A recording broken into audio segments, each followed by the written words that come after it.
And we're live. We are here, yeah. Hey, Max, how's it going? Doing pretty good, man. I'm doing okay. Well, actually, I feel like that's kind of a bit of a lie. Like I've been really struggling. Yeah, the it last sounds like couple that's a lie.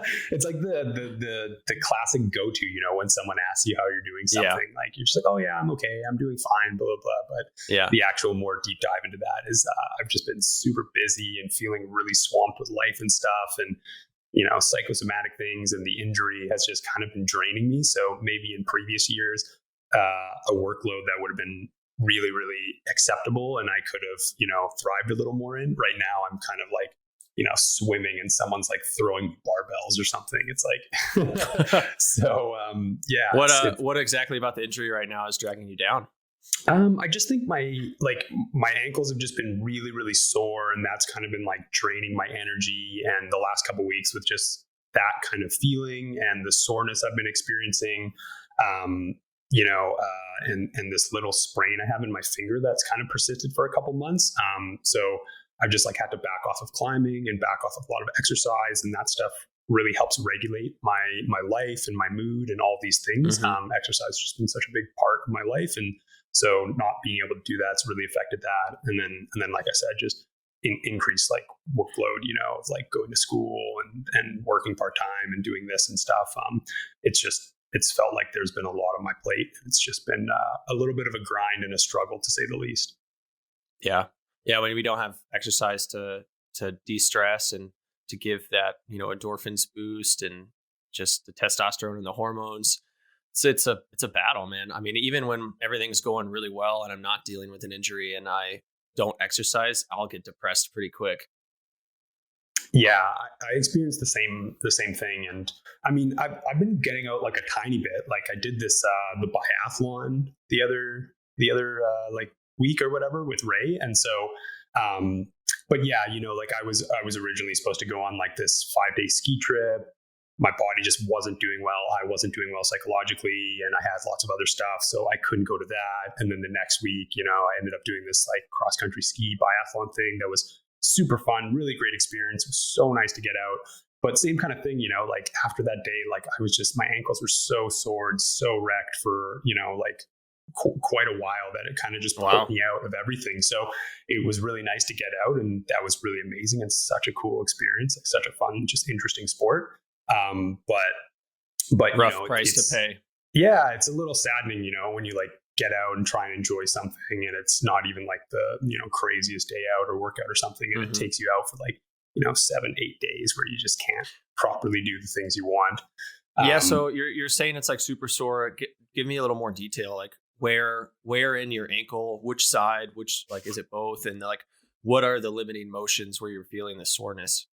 Yeah, so it's really like both ankles get quite tender and sore in general, but it's mainly like when I'm actually going into like, I guess it would be dorsiflexion, right? So you're driving through into the foot, your tibias pushing and loading into the talus, and kind of going through that like greasing range of motion.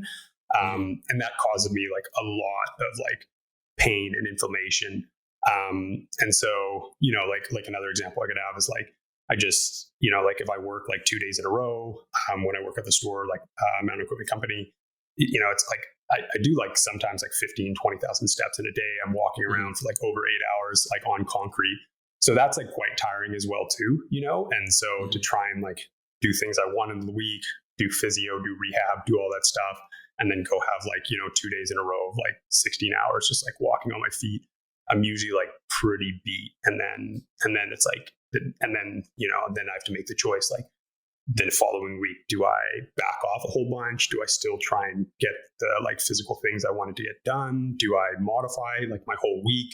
And so, yeah, like the approach I'm kind of having to this now is like, I'm taking a little bit of a step back. I'm trying to focus more on like cycling and yoga and just like drop my expectations for things that like are making my ankle sore, because there's still lots of things I can do.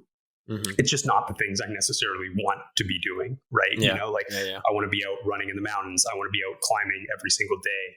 I want to be skiing. I want to be ski touring. And all those things are just like the highest impact, the hardest possible on my feet. And so I just kind of have to like set back my expectations a little bit. That's a bummer, man. I'm sorry to hear that you're going through that. Yeah, again, it's so interesting the difference in our injuries. At first it seemed like, I don't know, it seemed like my calcaneus was so wrecked, compared to the ones that you showed me in the X-rays, and now in the long run, it's kind of seeming like things are shifting, and there seems like there's some other stuff going on. Yeah, it's just a bummer, dude. I feel for you because not being able to go outside and like this far into the injury, not having the things we want is it's tough, dude. It's really tough. Yeah, for sure. I mean, it just kind of is one of those things where it's like you just have to sometimes reset your expectations. And like I'm actually doing pretty darn well. Like I've been doing like a mixed climbing and strength and power routine and all these things. So I've maintained like quite a bit of like, strength and physical fitness and stuff. It's just I feel like when you have that type A go-getter, like you just want to be out doing things all the time. And for me, like I've dealt with a lot of like anxiety and depression in my life for like a lot of years, and exercise has always been that like, like mountain therapy, that middle ground. It's like, okay, you had a really bad week, go in the mountains for a couple of days and come back and you're just like totally decompressed and you feel amazing and you're great. And so to have that absence and then, pain and all these other things, it's just kind of a mixture of psychologically being worn out, and then that when you're kind of worn out psychologically, that really affects your capacity to be able to cope with really. Stress and cope with pain, and then those things can kind of feed off of each other, right? So for sure. Yeah. But I mean, I've been seeing your videos of you like squatting like 225 and deadlifting. I'm like, oh man, good for this guy. It's pretty awesome to see. So how's that feeling? How are you doing?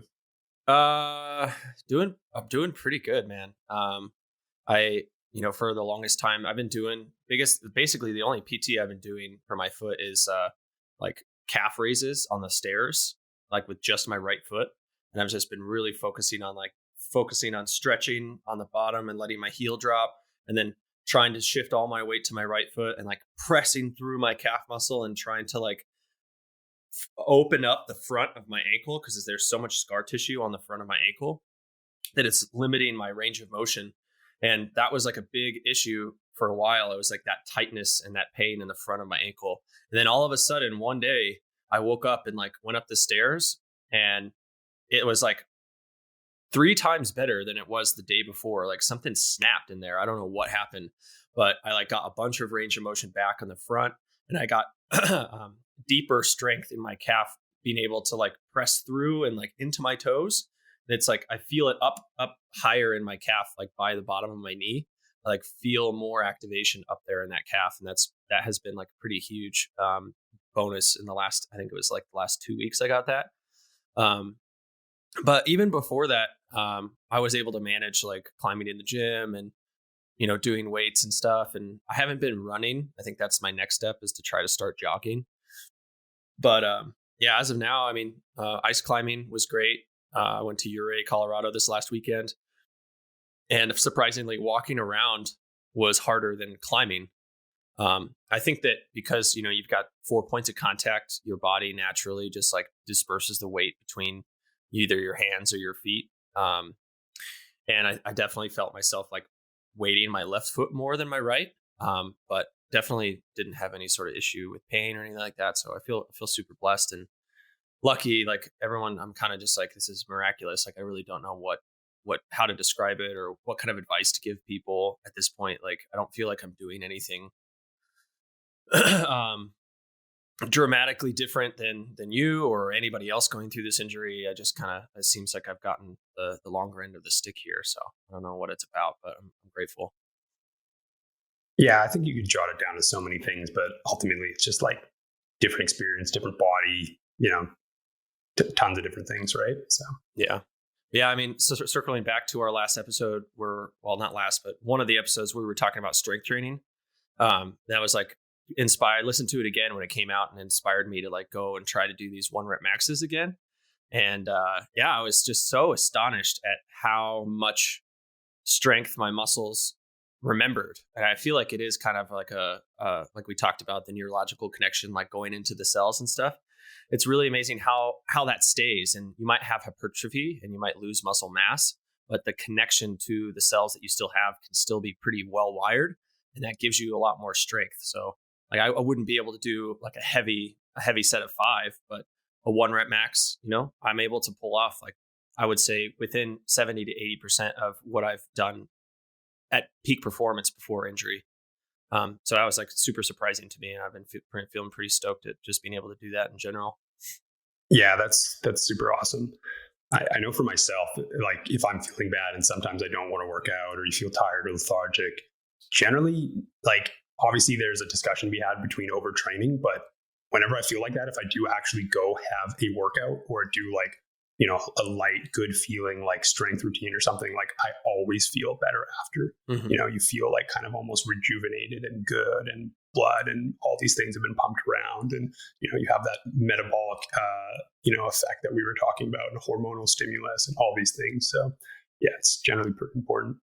Yeah, there's never a day where I go to the gym and I regret going. And I mean, you can go like, even like Hannah, and sometimes we'll just be like feeling bad, and sometimes I'm feeling bad, and it's having someone else just be like, no, we're going, let's just go to the gym. Like, you don't have to get a crazy workout in, like just show up and do something, whether it's sit on the cycle and just cycle, or get on the rower and just casually row for like 20 minutes, or just go in and do some stretching at the very least, or go sit in the sauna. Like, I think just the act of doing something that your body is like, or your mind is like, no, I don't want to, choosing to do it anyway, and like going through that step alone, I think is a boost in mood after you choose to do something like that, because you like overcame this like feeling of lethargy or laziness, or feeling down and be like, oh, I just want to sit and watch TV or whatever. Like, yeah, just that choice of choosing to do something else can just lift your mood just in itself. Yeah, absolutely. And I mean, not to mention like, obviously it totally changes region to region and stuff, but I think it's pretty common that a lot of people through like COVID and policies have experienced a lot more like social isolation, or been like more cut off. And then you add like a injury, and you spend way more time inside than you want, or you don't go around and do as many things. So just that act of like changing the scenery, getting out, doing those things, like you said, that can just be enough to have like a good impact, right? Mm-hmm, totally. Yeah. How are COVID things up in Canada right now? I think like everywhere, like pretty controversial, and so many people have different opinions and schools of thoughts. Here in BC, so in Canada, it's like province to province. Each province has their own kind of health authority, and then there's the federal government that overlooks like that, has their own policies on top of that. For BC and a lot of Canada, they're starting to lift like restrictions that they've had. Like we've had, I think, compared to the US, obviously a very different approach to COVID, I think. And so like we've had mask mandates here, federal mask mandates. We've had like COVID vaccine passports. And so I think BC is lifting the vaccine passport April 8th, and then they're lifting the masking policy as of today, actually. So, for me personally, like I'm really excited about it. I'm very tired of lots of things. And I think, the medical science is showing that we're trending in the right direction and that things are good. And obviously, the powers that be have decided that this is a good time to do it. So for me, as someone who's like, now like triple vaccinated, I've kind of felt like having to wear a mask is kind of ridiculous. But ultimately I get the counter argument that you're doing that for other people. But, nevertheless, I think it's really easy just when things are, affect your life and you feel so passionate and stuff. It's really easy to criticize, the administrations, if that makes sense, when it's affecting you.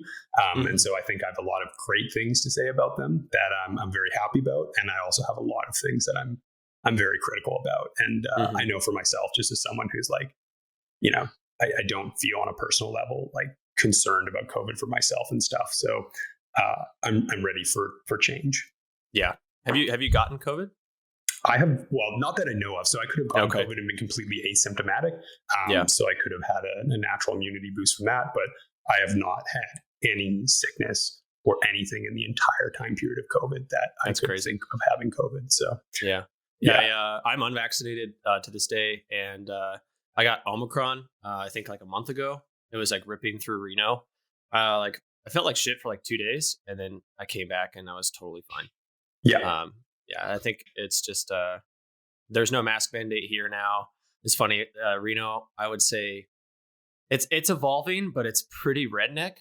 And people, the second that mask mandate was lifted, everyone just it came off. Even in the airport, it's like still federally mandated. No one's fucking wearing it in the airport. They like put it on at the last second before they get on the gate. And now it's funny, like we look around and my girlfriend and I joke, we're like, all right, now we know, like, the people who are still wearing masks, stay away from them because they're crazy. Yeah, it is interesting, and I think ultimately, like, free country, if you want to wear a mask, like, wear a mask. But I do think it's interesting of the way, like, mandates and things have been done. So there's good arguments on either side. Yeah, to me, it's just people are still living in fear.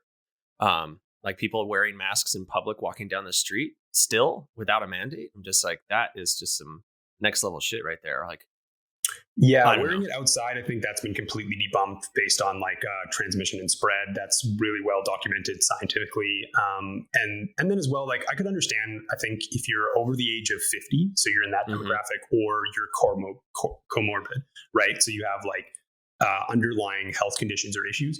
It totally makes sense to be protecting yourself, because like if you really look at like data based on demographics or age charts, or you look into those comorbidities, like that's what's really affecting people with COVID. It's not necessarily, or at least to my rudimentary understanding, it's not necessarily like outlier cases. It is those people with comorbidities. So if you are one of those people, then go do it. But if you've had COVID and you're good and you have natural immunity, or you're a vaccinated individual, you're healthy, you're not comorbid, and you're under 50 years old, I think there's a pretty good argument there to be said that you're not going to be the one ending up in the ICU. Yeah, and I think that a bigger thing here is, so if you, this whole kind of COVID thing has, at least for me, should be a reminder to people to be healthy, to not having comorbidities. Like, instead of, okay, now I wear a mask forever and I have to be super scared my entire life of dying, of being sick, why not ask the question like, okay, why am I in the wrong group? Why am I in the group that is dying? Like, what about my life and my health choices have put me in this group, and what can I do to change and get out of it? Like, that would be my thought. I'd be like, all right, fuck, like, now I'm scared of dying from this thing. How do I get out of this group? Because some people are totally fine. So I think hopefully this whole thing is a wake up call to just, people need to just be more health conscious and focus on what they're putting in their bodies, rather than just living in fear from everything that's, happening around the world, especially with a health crisis like that. The best thing you can do is just be fully functional human with a huge immune system, and not rely on people injecting you with shit to protect you from the next new thing. Because that's a dangerous road, to rely on the government to protect you from biological things that happen naturally. Wow, I didn't think we were going to get this controversial on this podcast today, but I love it. I do. I think it's a really complicated situation. But yeah, I do think there has been a failure, at least in my eyes, in North America, with communicating health and wellness to the population. So, once again, I understand that it's a complicated situation and there's outliers and, there's caveats to everything. But I don't personally, I haven't seen in Canada, and I haven't really heard people in the US emphasize, that actually metabolic health is a really, really important factor here. And I understand why, because, if you have someone who's immunodeficient or all these other things, or you're obese, you can't just go fix that problem overnight. So ultimately, it's still a problem through the pandemic. But I think as far as public messaging, like you said, like, it should be a good wake up call that, we as whether it's like a state or a government or communities, like, we should really be emphasizing health, like inclusion of getting people out, getting people exercising, educating people about the body, educating people about health, making, better choices, more moderation, whatever it is, just because, just in general, that's going to lead to a healthier, better population, a better life, increase like life expectancy, have longevity. But on top of that, like, it is going to help you, fight off something if you are getting it. So I think that's a little bit of a failure. I think that we should have been having broader discussions about this, I think. And I think that, this is brought to my attention too. It's really easy to be like, oh, the world's fucked, everyone's unhealthy. And I think that overall, if you look back at the last 50 years, I would say that the general population, there are segments of people that are much more health conscious than in the last 30, 40 years. Back in the 80s and 90s, I feel like now there is definitely a lot of groups of people that are promoting health, and that it's like network marketing. You've got all these health companies promoting health products. You've got Whole Foods all over the place now. I think that there is a group of people that are seeing the value and that are spreading it within their local kind of social groups. And I think that's really an important start. I don't, again, just like relying on the government to, treat us with vaccinations. I also don't think we need to rely on the government to teach us how to eat. In the end, it is us. It's we, the people. We are the people who decide how we grow and live. And the government, in the end, reacts to us. And so it's on us to educate each other. And I think that's like just a really big thing for us to remember. Yeah, I think there's definitely some other powers at work as well, such as like lobbying and commercialization and lots of other things that, and this in the end, access, though, in the end, to we food, choose in the end, we choose to spend our money. Access to food, that's a different story. I get that. I've places that, it's way cheaper to go to a fast food restaurant or something than to go try and buy some broccoli. Like there's obviously so many caveats to this, but I think just as a generalized conversation to have. I think people should be, trying to be more health conscious for sure. We just started a war with our viewers where they're like, like these guys are crazy, or, oh yeah, totally. These guys are. It's good, man. It's good. I think we both have a little bit of like I wouldn't say we're totally polarized, but we're like flirting on either ends of this kind of line. And I think it's good. Yeah, I think it's good for our audience. Something we've lost is the perspective of like in this is we've really like politicized and kind of like almost like a sports team element of like, oh, well, like you don't think like I think, therefore like you're wrong or you're X or you're bad. We've really lost a lot of like empathy and kind of understanding of what the other person's thought process is. And I also feel like the idea of science or the rhetoric of science has kind of been weaponized, where it's like, like, oh, I'm following the science. And you're like, what do you mean the science? Like science is a process. There's lots of conflicting information. There's general medical consensus out there on a lot of things. Like I would personally disagree with you on the choice of not being vaccinated. But like, that's for me. I don't think that like I have the right to tell you what to do. I don't think the government should have mandated, things that say, Kyle, you didn't get vaccinated, so you can't go to the gym anymore. You can't go to a restaurant. You can't go to a movie. I personally am not in line with that. I don't think that that's right. And so I think that, we need to be careful when we're talking about things like that. We need to have like more compassion and understanding for other people. And we need to try not to be so myopic and just view things through our own lens. It's like there's another human being at the other side there, and they probably have some pretty good reasons for like why they're operating the way they're operating. And just because it's contrary to the way you think, doesn't mean that it's wrong. And even if you do truly believe that they are wrong, vilifying them, belittling them, trying to, use words or, like mean words or whatever, it's really not going to actually, if your goal is to like have that person have a greater understanding of your position, it's probably going to do the complete opposite of that. Totally. Yeah. And I think that that's great points. And I think that, just because someone doesn't believe in one thing that you believe in doesn't mean that you need to like just assume that everything about them is wrong or just like totally cut them off as a person. I mean, I'll just go to like Democrat versus Republican. Like you could have a family member. In some places, I don't have any proof to this, but this is just a generic example. Like, I guess we'll go friends. You can have a friend, you vibe with them, everything's really chill. And then, you find out that they're a Democrat and you're a Republican. And then all of a sudden it's like, oh, well, fuck him, and then like you just totally cut off that relationship just because they say that they're a Democrat. Like, what does that even mean? Like, did you even ask like any sort of deeper questions, find out what their beliefs are? I think a lot of people are so closed-minded and just like left or right, black or white. It's like just it's too cut and dry, and people are taking things at too much surface value and not really diving into the bigger questions. Yeah. Summary: my sports team is better than your sports team. Yeah, exactly. So yeah, it's it's not a good way to think. And being a human, there's a huge spectrum to that. Yeah, for sure.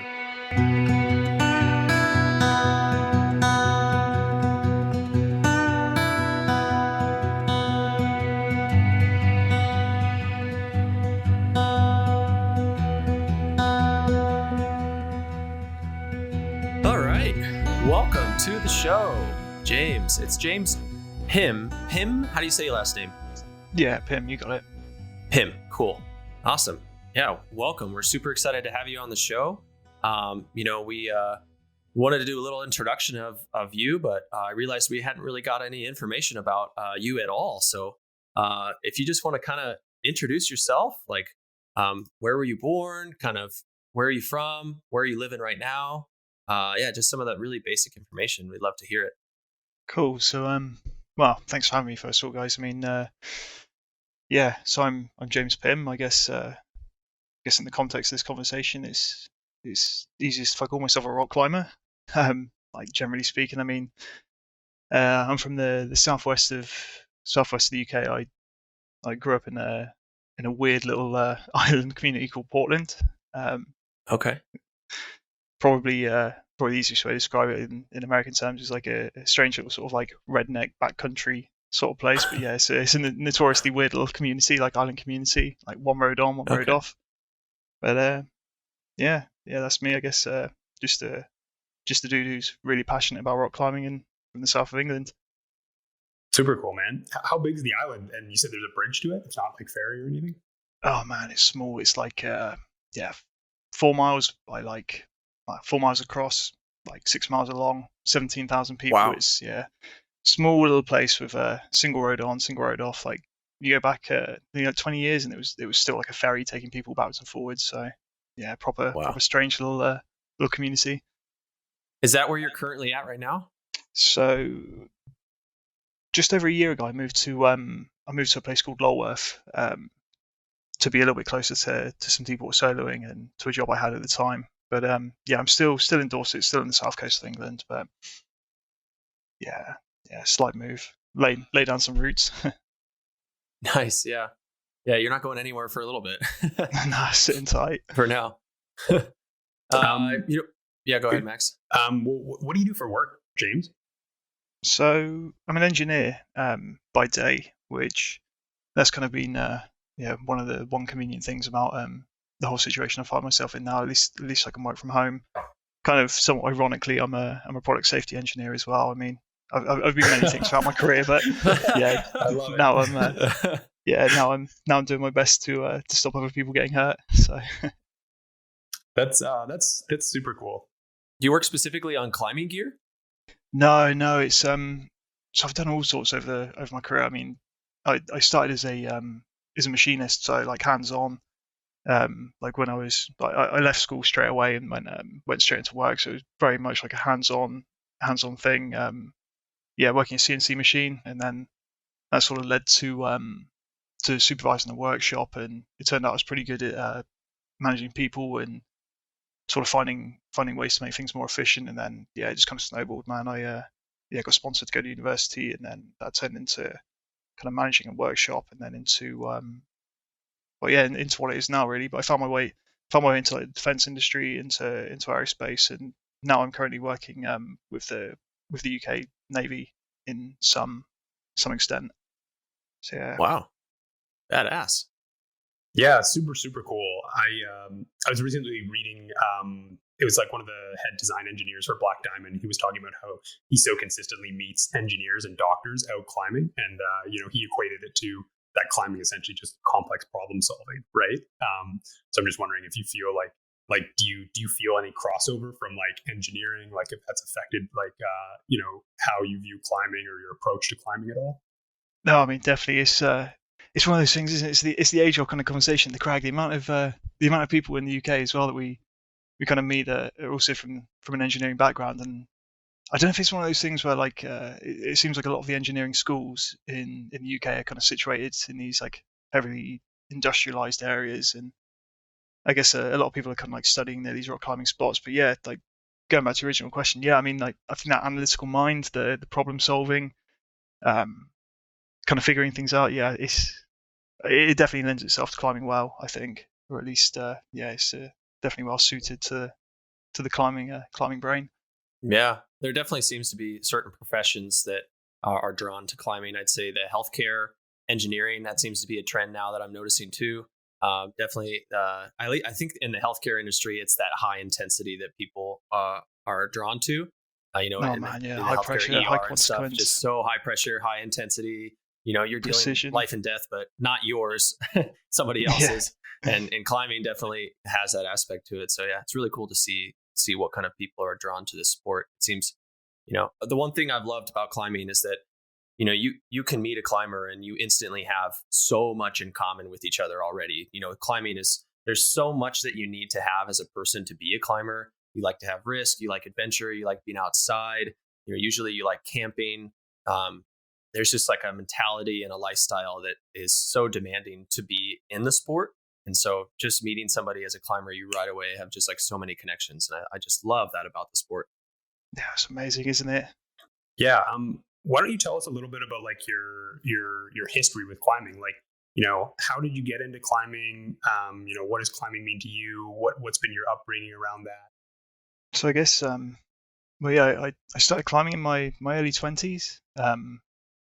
Before that, I was kind of doing like a lot of mountain biking, like sort of a lot of adventuring, like you say, like kind of spending a lot of time outside, just trying to find cool places and do nice things with nice people. And yeah, I guess my relationship with climbing is a funny one. It's I guess when I first started, it was like a real kind of transitional time in my life. Like I'd stopped mountain biking quite a lot, and it was one of those real sort of like growing up where I did there wasn't a lot of opportunity, and there was a real risk of kind of going down the wrong path. And I think finding climbing at just the right kind of time of life enabled me to really sort of like change direction and find a really beneficial way to kind of spend my time, like invest that energy. Like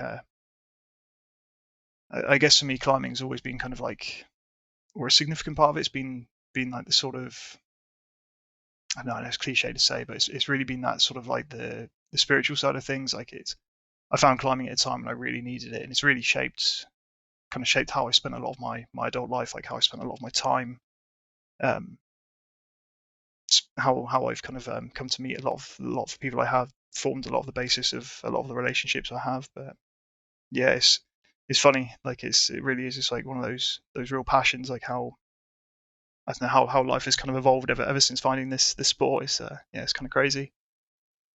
That's really cool. I can definitely relate to that. I definitely had a destructive tendency to search for intensity.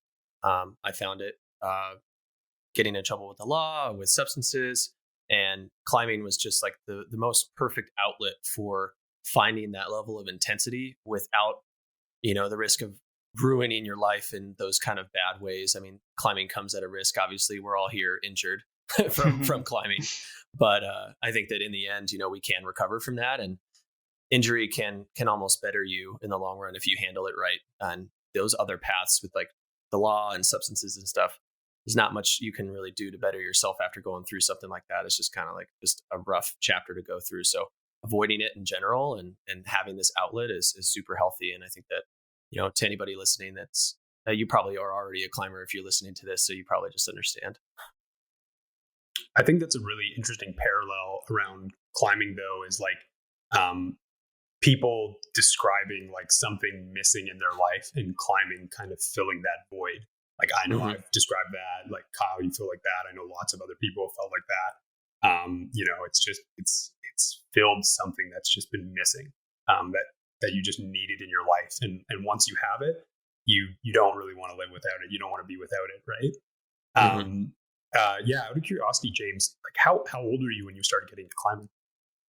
So I would have been probably 20. I think I would have just turned 20, and yeah, it's kind of built on what you just said. I mean, that's the thing. Like, I think I was definitely searching for something in life, and yeah, climbing really was that thing that filled that void. And yeah, it's just well, not the void, but it's just kind of given me that direction. And I mean, man, like we're with some of our experiences at the end of the day. So yeah, kind of kind of getting to channel that energy and that need for adventure, that need for nature, and just something to feed the soul. Like, that was the thing. Like, it really kind of set that course. And turning 20 and entering adult life is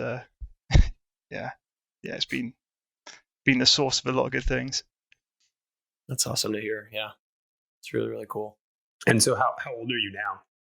So I would have turned 31 in January, which is kind of terrifying to think. Like, really spending like the last 11 years of my life just like, if I'm not working or I'm not doing something else, it's chasing climbing, chasing those experiences, traveling around the world, and just kind of getting after it. I totally understand the people who dedicate their entire lives to the sport and just like live in a van and go and do that. Like, I personally have a lot of other things in my life that I want to chase after, but I get it. Like, it can be something you just completely just absorb yourself with. Like, if I could be paid the rest of my life to just go climb, I would take that opportunity.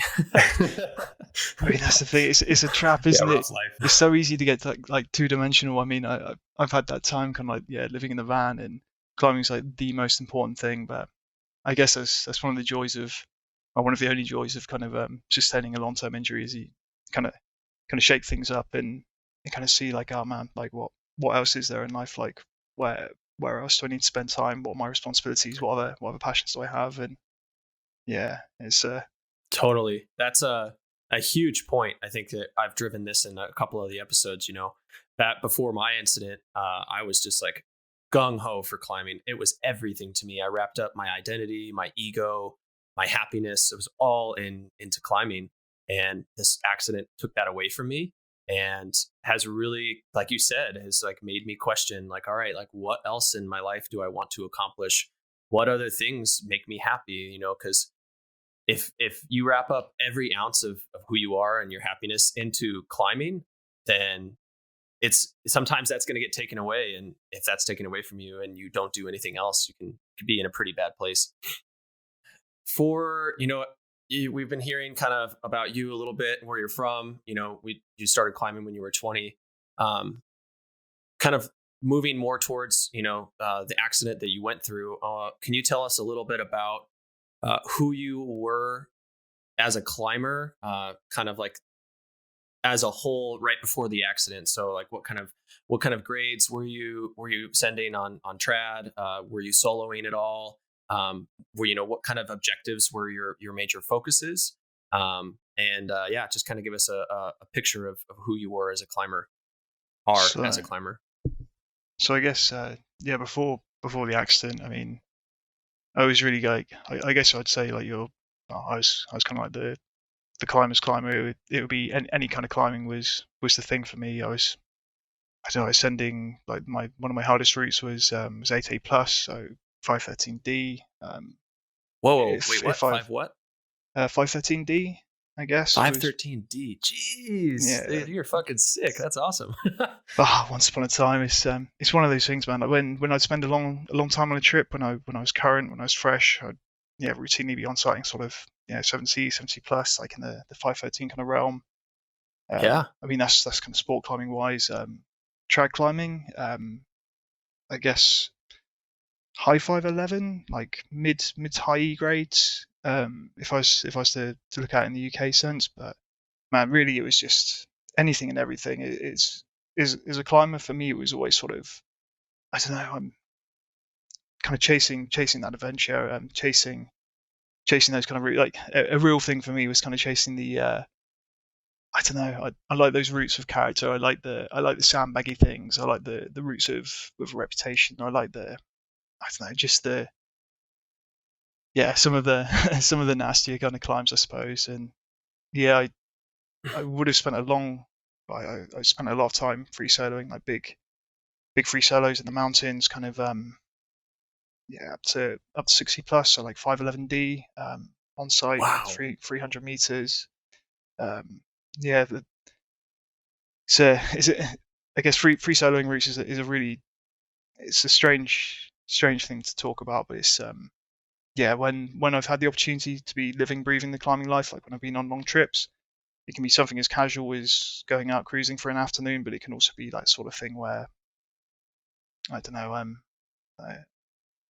I guess if you have experience free soloing, it might make sense. But I guess I've only really ever soloed on some of the best days and the worst days of my life. Like sometimes sometimes you're like really really kind of chasing after something, like you have a kind of on a bit of a spirit quest, but then it can also be something as just like a casual day's cruising. But yeah, for for me as a climber, it was always just kind of getting after it, going to crazy places, having those kind of like soul shaking kind of experiences, like just those things that kind of like leave a mark, those things that like really really kind of feed the soul, I guess, or feed the It rat, I sounds guess. like, it sounds like one of the questions I like to ask on this podcast is like, what was your relationship with risk? And it sounds like, correct me if I'm wrong, you're the kind of climber who enjoys the risk that's built into the sport and almost chases after some of those climbs in situations where you are literally living like right at the edge of life and death, and where performance is the only thing that keeps you on one side or the other. And it, is that kind of that moment and that spiritual experience that you're chasing after, is just that fine line. Yeah, totally. I mean, it's one of those things. I guess my relationship with risk is a hard thing to explain. Like I wouldn't want to say reckless by any means, but in those moments, I'm fully prepared. Like if I'm on one of those routes, I'm having one of those kind of days, like I'm by all means willing to pay like the ultimate price for the experience. I mean, that's why we do these things, isn't it? It's risk versus reward. No, risk versus reward. If yes, sometimes I if it's the right day, the right route, if my intentions and motivations are in the right place, by all means, like I'm more than happy to go to that place. But I wouldn't. Yeah, my relationship with risk is a funny thing. It's I'd like to think it's calculated. I mean, up until recently, I've never really, I've not had a lot of instances where issues have arisen from bad decisions on climbs, and I've definitely spent a long time kind of chasing after serious objectives. But yeah, it's one of those things, isn't it? Sometimes when you go all in, you've got everything to gain, and sometimes it's nice just to have like a general day's cruising. But yeah, I guess when I'm in the right place and I'm firing on all cylinders, that's the way I'd most like to climb. But obviously that's not every day. That's maybe a few times in the season, once in the blue moon. Yeah, that makes sense. Wow. What do you think is like your prime motivator for climbing so hard and for taking on so much risk? Oh, that's a good one. I guess the main thing at first was like when I found climbing, it was just a means to better myself. It was just a means to channel some energy into something. And I guess when the main motivator for that place is really just kind of just seeing what I can find with myself. I mean, I don't know, you top out on a route, or you have one of those experiences where, I don't want to say survive it, or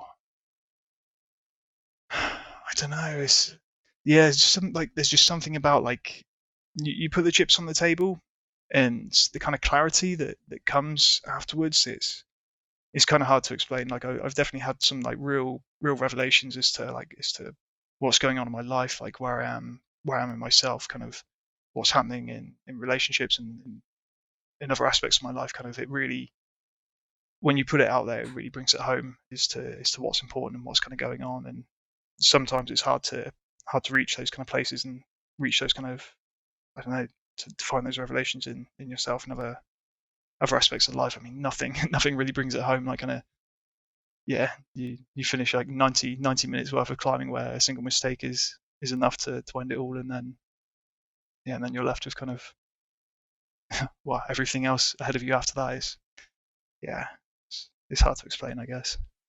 No, I totally understand where you're coming from, and yeah, you're really tapped into that climbing experience that I think not a lot of people, I think, how am I going to say this? The level of severity that you're talking about, and that being so close to the edge, obviously is more often than not only found in soloing. But I think that, expressions of that that feeling are found throughout climbing. And yeah, it's a really magical thing. I think that, people find this kind of level of clarity and revelation through either psychedelics or deep meditation or major life traumas. And it's so powerful to be able to almost manufacture these experiences just by choosing to climb something. It's a really magical tool that we have as climbers to use this sport for retrospection and for like analyzing our lives and our choices and stuff. And it's just a really powerful tool. That it's awesome that you're so tapped into that. I love some of the links you just made. And yeah, it really is that thing, isn't it? I mean, when you climb a route like that, when it's you and on the wall, and it becomes this like meditative process, you're just breathing, you're just moving, you're just in it. Like there's nothing, at least for me, there's nothing more real in life than those kind of moments when you're just kind of tuned in. And yeah, it's kind of hard to say. Like sometimes I feel like I'm doing it, but then also it's kind of times like it's doing me. It's like this thing just sort of happens. Like the day when those kind of climbs happen, it's strange. It just kind of becomes this, I don't know, you're almost kind of watching it unfold, and then before you know it, it's over. And then yeah, really cool stuff. Do you feel like your identity is wrapped up with how hard you can climb, James? And if so, like how? No, not really. It was, climbing hard was always kind of like a byproduct of the time that I'd invested. I mean, there have been periods of time when I would have associated myself with climbing in that way, but it was never. I mean, damn, like climbing hard is one of those things. Realistically, it's a privilege, isn't it? I mean, you're either genetically gifted, or you have the talent from the get go, or do you have the privilege of time, or what responsibilities do you have in your life? Like, what's your work situation? What's your money situation? What's your general health? Like, no, I think climbing hard is one of those things that just comes. You invest the time, and if you maintain a mindset and you look after yourself, you invest in that thing. Like climbing hard is inevitable if you're lucky to have those privileges in place. But no, I mean, I could define myself as a climber in many different ways as a climber, but no, climbing hard is just one of those things that, yeah, it just kind of happens if you're lucky enough to have the right circumstances in place. Yeah, that's a really healthy way, I think, to have a relationship with climbing hard. That's honestly one of the best ways I've ever heard it being put. It's really, so really easy. hit the Like nail on the head there. it's so easy to get sucked into grade chasing, and I mean, like it's almost, I feel like kind of like the modern gym era has kind of promoted this. I don't want to say it's not like a toxic sort of thing, but it's so easy to kind of get sucked in, where you go to a gym and there you have like these rating systems, and like, oh, where do I sit in the pecking order of things, and how does that expand from the gym to the wider community, and what am I doing compared to what this person's doing? It's grades are a number, and it's all relative to anyone's experience. I mean, if I was to really try and define myself as a climber, it wouldn't be by the grade of things I climb. It would be the character of the routes. The character of the routes I'm trying, the style in which I'm doing it. I mean, man, I'd much rather be kind of known to be able to consistently wake up with a mad stinking hangover and go send something like challenging than to be able to like rock up to a crag and tick a grade. I mean, there are a lot of ways to measure yourself as a climber, but I think grade is a very subjective way to do it. Subjective, and I think it can be destructive in multiple ways. Whether you're chasing grades and taking on too much risk just for the sake of the grade, or you're so hyper focused on the grade where you can't find joy in climbing anymore because maybe you're hitting a wall, or you lose that essence of what climbing is really about when you focus too much on the difficulty. I think the thing is too, like difficulty is so subjective. So, everybody has an Everest, everybody has, Adam Ondra's silence or whatever. It's relative, right? It's relative to your abilities and your skills and stuff. So, if you're constantly comparing yourself to a numerical system, that doesn't really represent the challenge to you and the experience, it's really easy to just, leave yourself, feeling unfulfilled and not satisfied. And, I know I've been there. Like, I'm not as strong as a climber as I'd like from a grade perspective, And when I analyze it from a numerical perspective, I feel insufficient and bad and like not a good climber. But like if I analyze it from like the experiences I've had, the things that I've done, the places that I've been, the way I've challenged myself, all those things are like in retrospect, like really, really fulfilling. And I'm really amazed and like proud of all those things. So yeah, like perspective is everything. I think that was such a great point, the way you kind of viewed that as like, climbing hard was a byproduct of, just who you were and getting out there and the experience of like being there all as much as possible. So yeah, that was really, really awesome.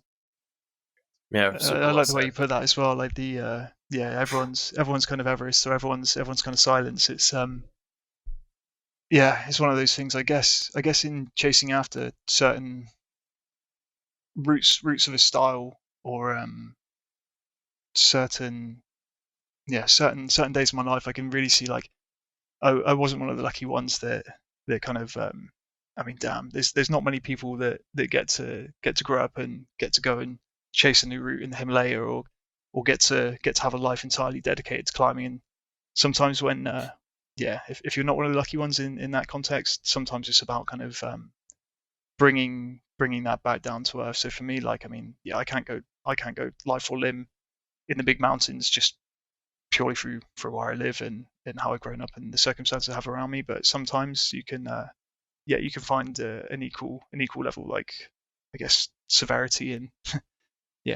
in a sunny multi-pitch somewhere on a Greek island somewhere. It's there are different ways to play the game.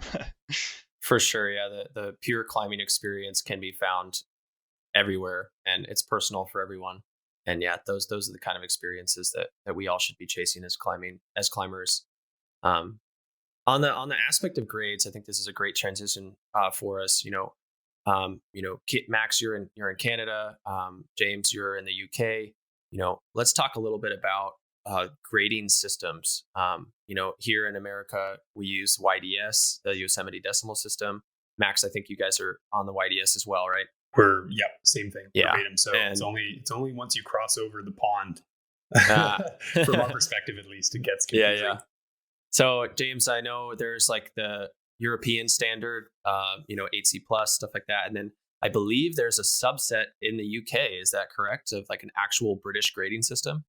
Yeah. So I mean, it's as far as talking like kind of British trad grades, we've got a whole weird and wonderful sort of system. Real quick, using. Can you give us a little history on, kind of how that grading system came about? Here in America, the YDS, is the whole story about how that was invented. Like, what do you know the history of yours?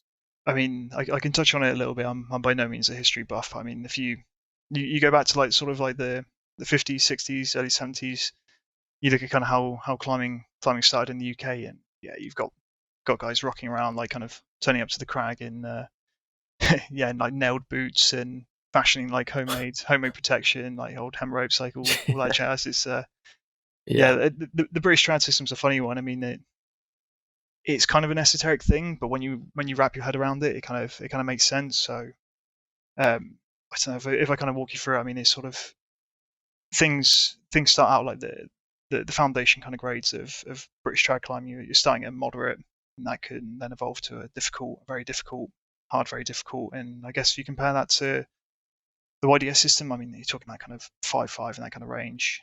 The next kind of big jump is then looking sort of like severe, hard, very severe, hard, very severe, and then you enter the E grades.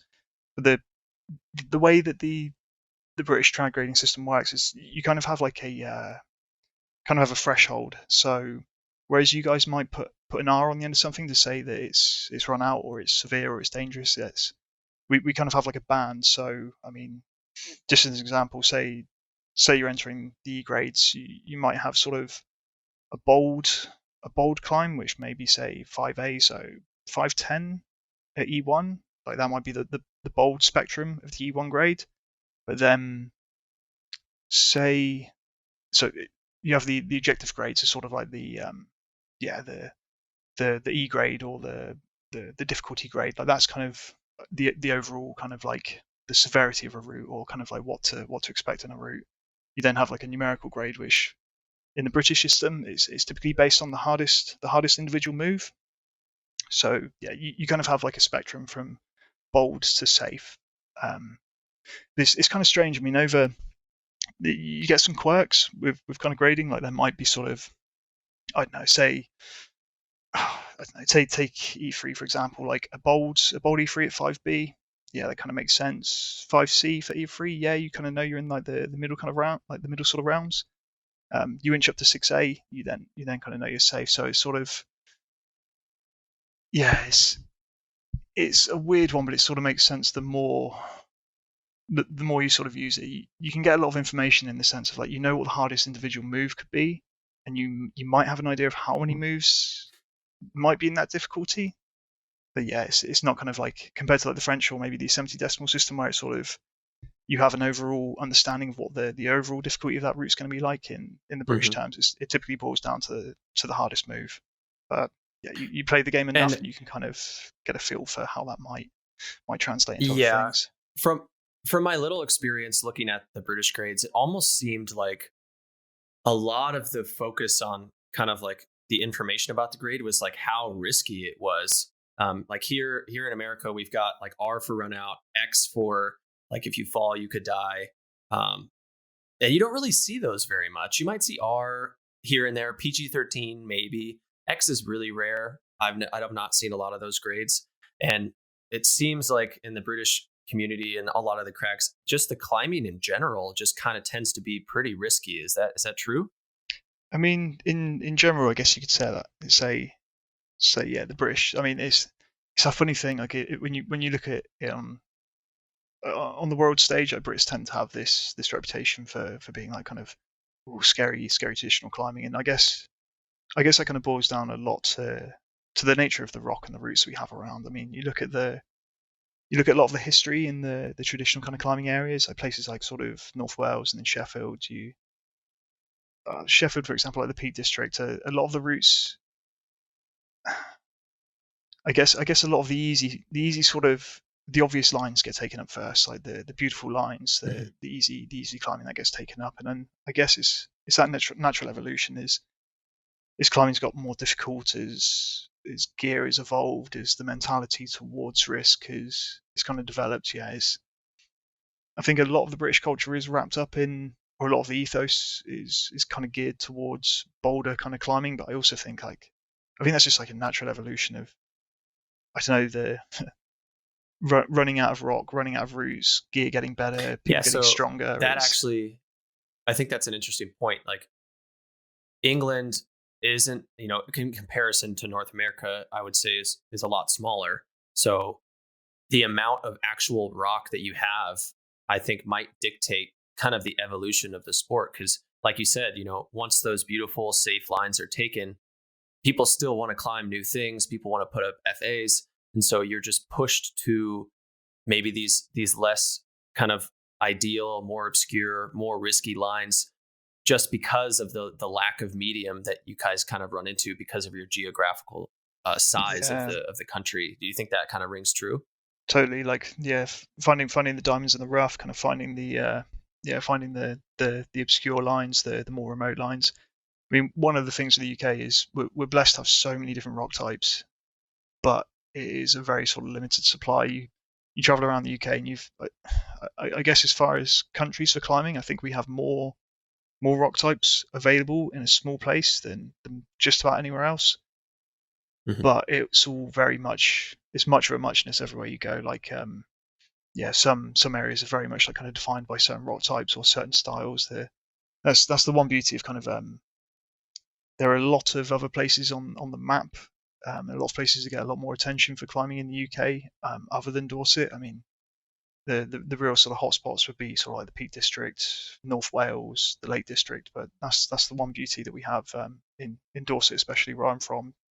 You have such a high concentration of incredible sport climbing, of deep water soloing, of traditional climbing. It's the one beauty of kind of where I'm from. It's all much of a unique sort of limestone kind of style, but yeah, there's a lot of variety to be had in the UK, but it's cool.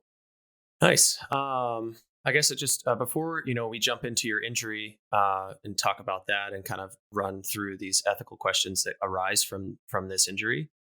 Just real quick, back kind of to who you are as a climber. Just quickly, did you have a mentor or did you teach yourself? Oh man, it's when I first started, it was me and a buddy.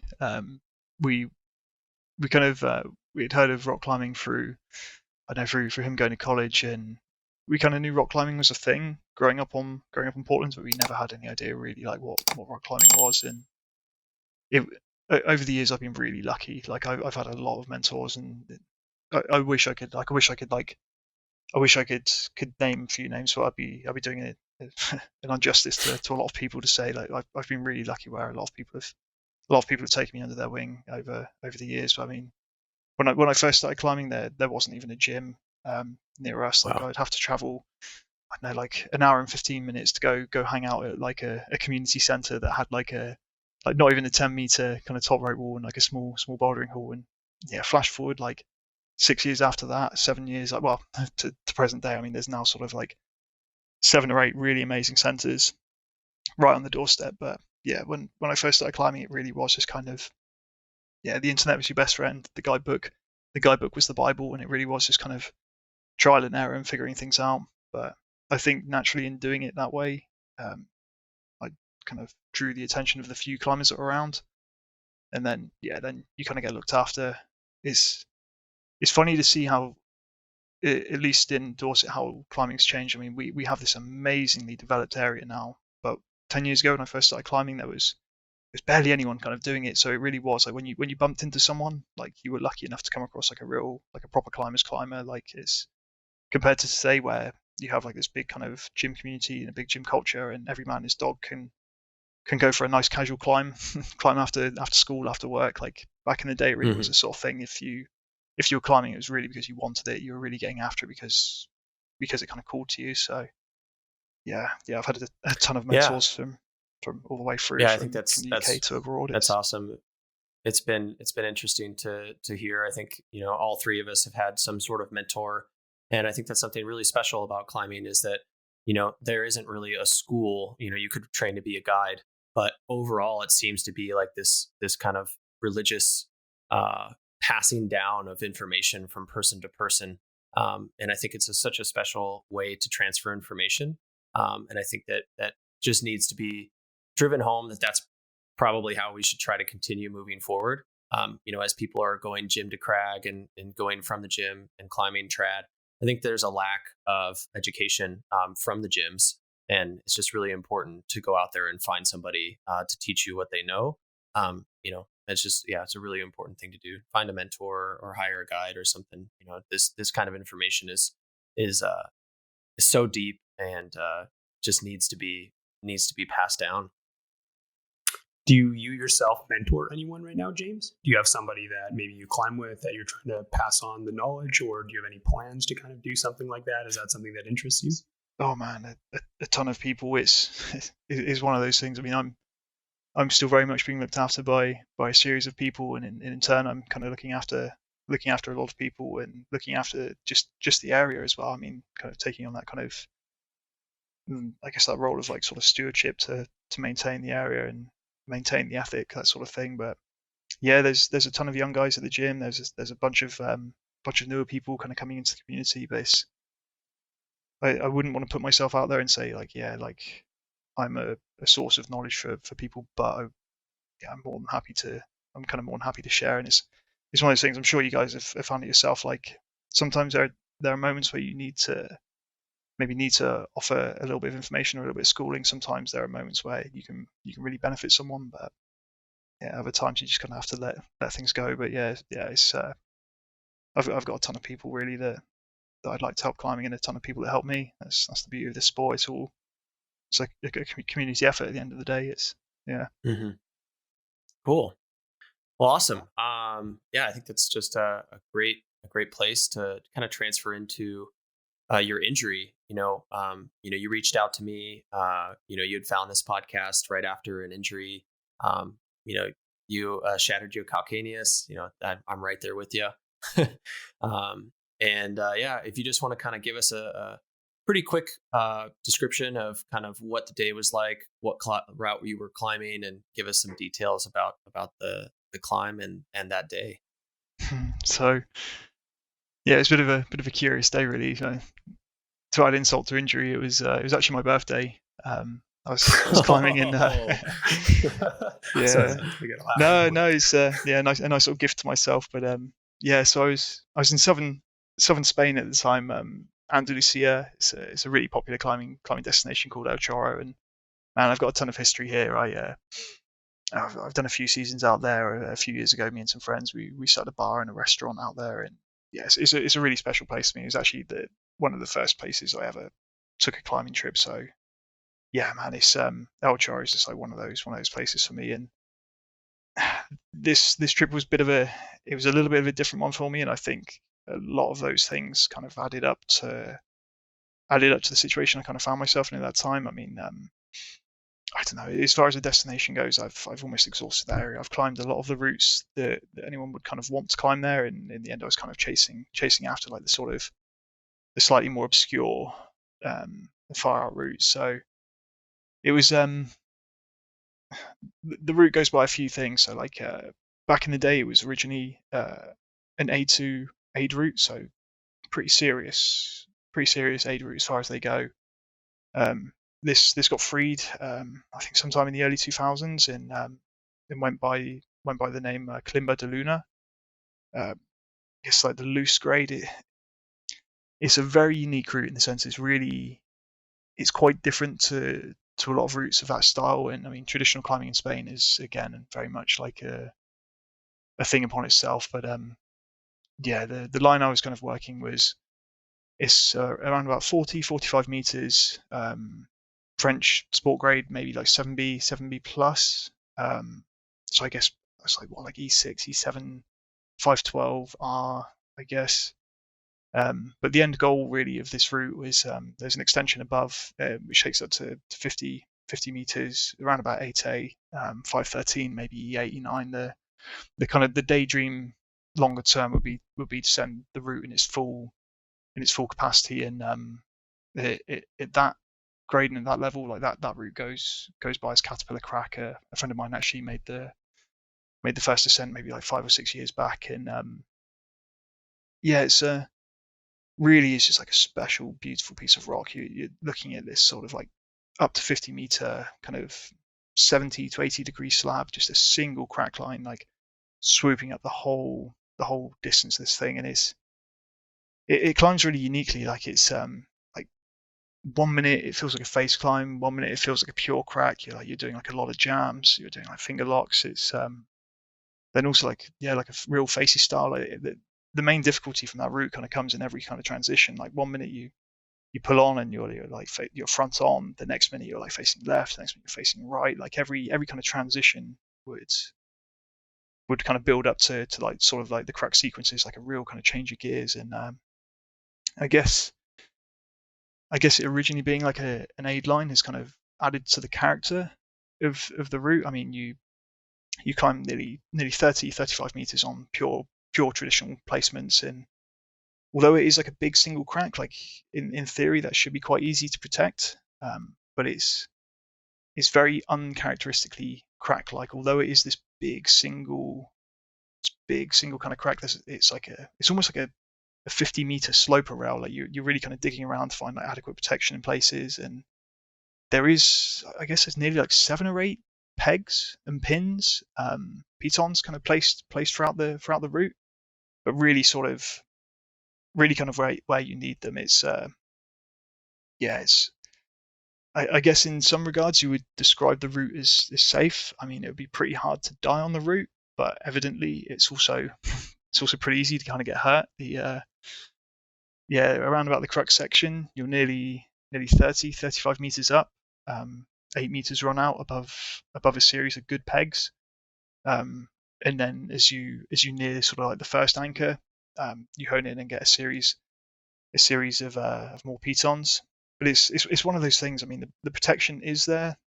It is there where you need it, and also it's pretty spicy in the sense of like you're seriously run out on a really thin kind of crack where where the climbing gets spicy. But yeah, man, it was a funny day. There's kind of like a lot kind of going on in life and on that particular trip. I mean, it was in a real sort of transitional place. I was there to spend time with friends, like first and foremost.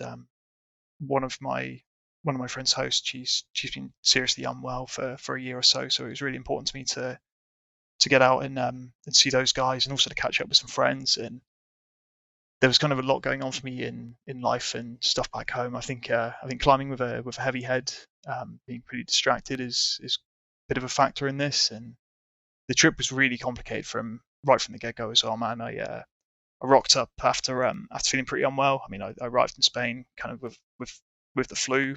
I got COVID pretty much a few days into the trip, and I had a little altercation, shall we say, with some riot police in Malaga, which is a whole different story. But yeah, I was at the point of kind of tying on to this route. I was right near the end of my trip, and yeah, I was kind of hungry to try and get this thing done. I put a lot of work in at the start of the trip to even just to get into this route, man. I had to abseil nearly 100 meters down a face to place a fixed rope, and again, like hanging a 100-meter fixed line to be able to work this thing.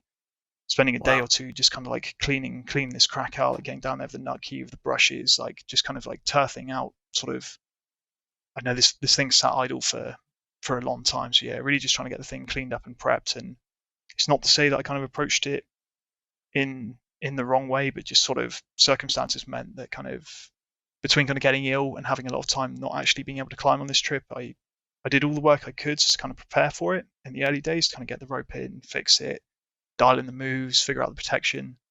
But yeah, just circumstances meant that towards the end of that trip, I only really kind of, I know I would have had, say, a couple of sessions working this thing after cleaning it, and then I was left with a 4-day window at the end of the week to try and send, when I was in like really subpar sort of physical health, and maybe even like kind of mental condition at that point. I didn't have a lot of time and a lot of available headspace. But yeah, so I got there, I rocked up on the day. A buddy of mine had just taken a lob, took the ride, which I took, and somehow he came away with it fine. And like, you're talking a serious lob at that point. Like kind of, well, yeah, the fall is easily sort of 20 meters coming down hard on a crux. And Jesus Christ. Yeah, my buddy, he took this lob and he had a great catch. He set himself up, and I think that was the difference in the situations, man. Like kind of my friend got to the point where I know he'd climbed his climb, he'd maxed out, and he knew he was off, so he took a moment to really kind of set up for the drop. And as he came down afterwards, I kind of like we had a quick kind of, I don't know, like 5 minutes later, I'm tying in and going for my burn, and it was one of those things between him and another friend of mine who, like, fair play to him, was going ground up on this thing. Like we'd kind of approached this in the best sense we could. Like we were talking a lot about like gear, about how to approach it, like the moves, the cruxes, and yeah, just kind of got unlucky. I mean, on the go that I took, everything was kind of dialed in. I was climbing so well as well, man. I was absolutely cruising at this point. I thought it was in the bag, but it's so I'm not even complacent. It's just easy to get unlucky, really. I mean, when you're talking a 20 meter, like a 70 foot fall, there's always going to be a risk that something can kind of go wrong with that. Yeah. And when it came to my drop, I just sort of fell. I was just mid move. For context of the movement, I was right hand up in a thumbs down finger lock. My right foot was coming up high, left hand in a really thin crack, and yeah, it really was this thing. I was just bringing up my left foot to go foot to hand.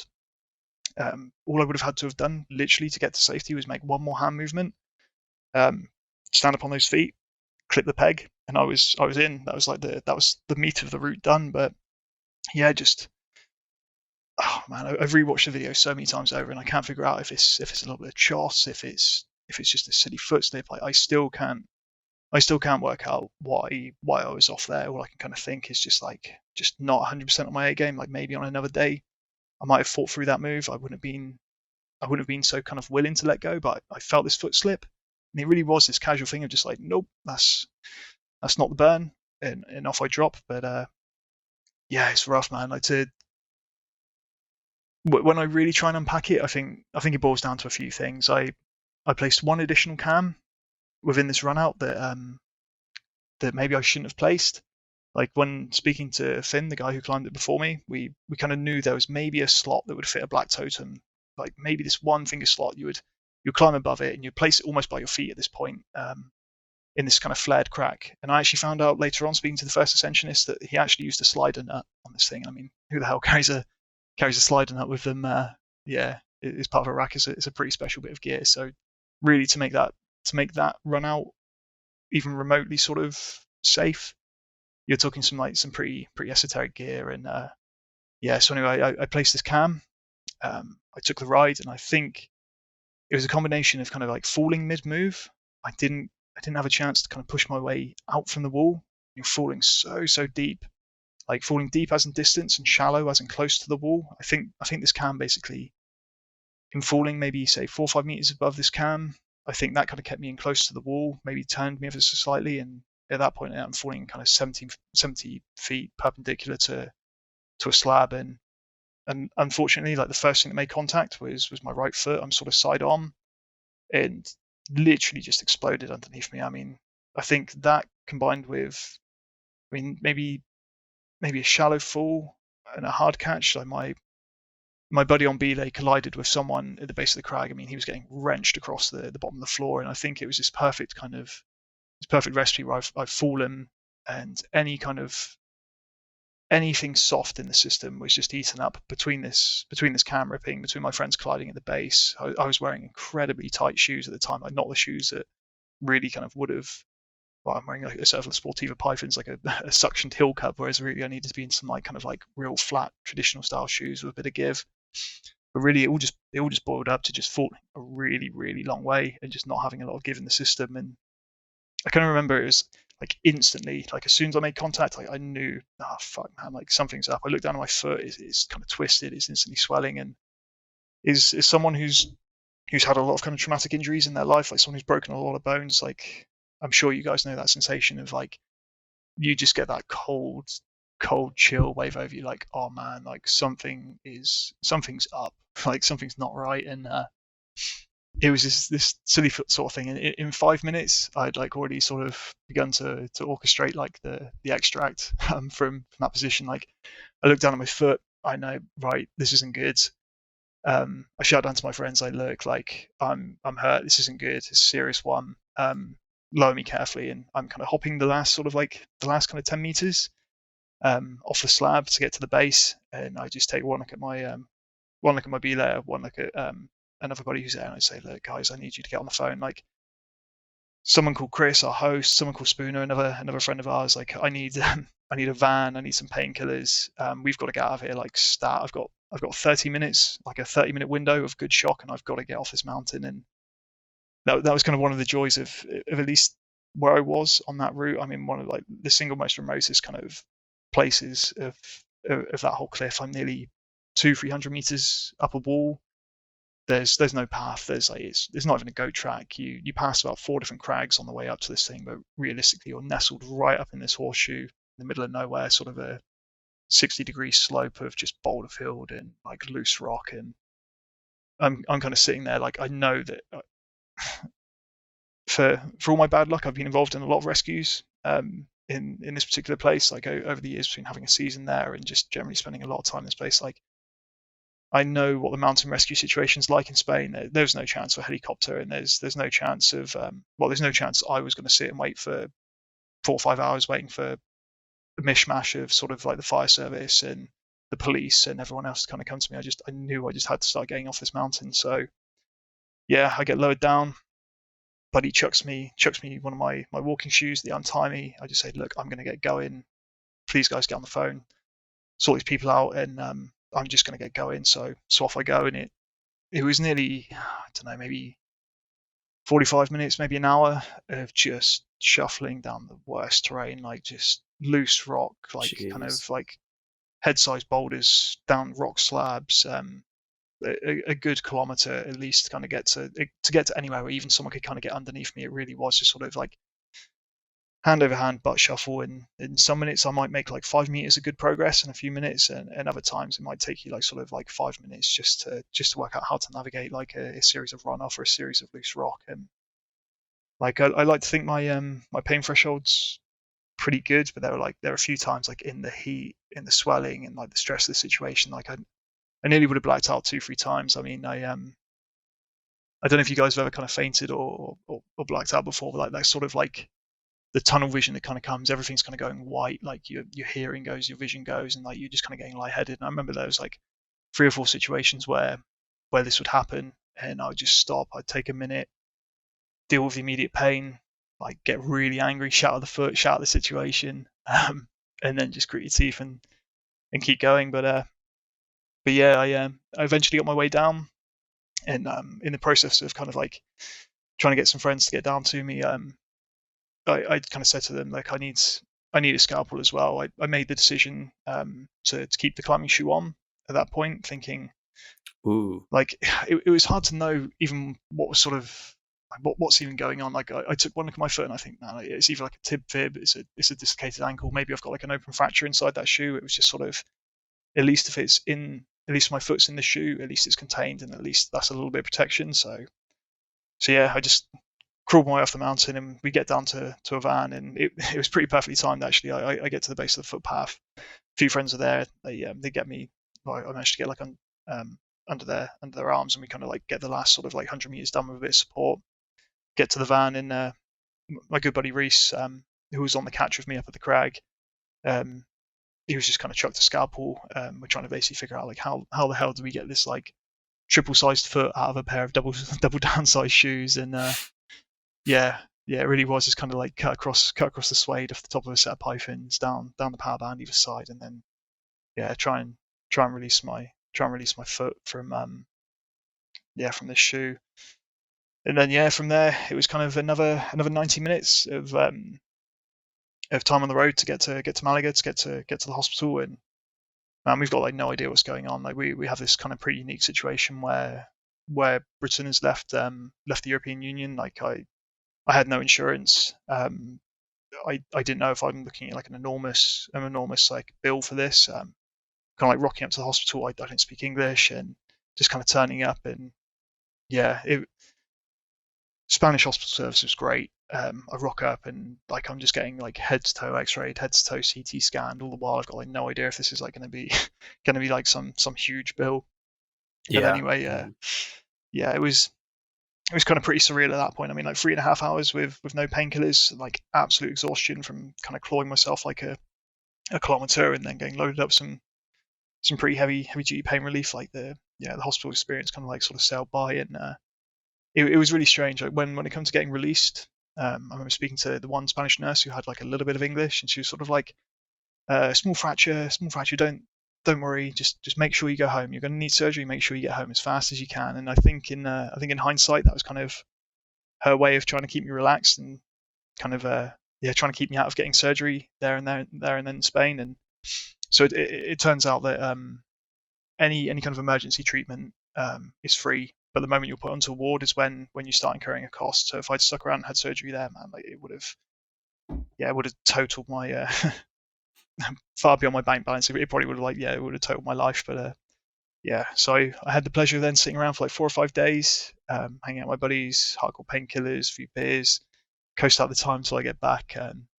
Man, just wrapped up in a bandage as well, like not even plaster cast. I think just to be able to get across and be fit to fly, as they call it. Like they just kind of kept me in some bandages and dosed right up.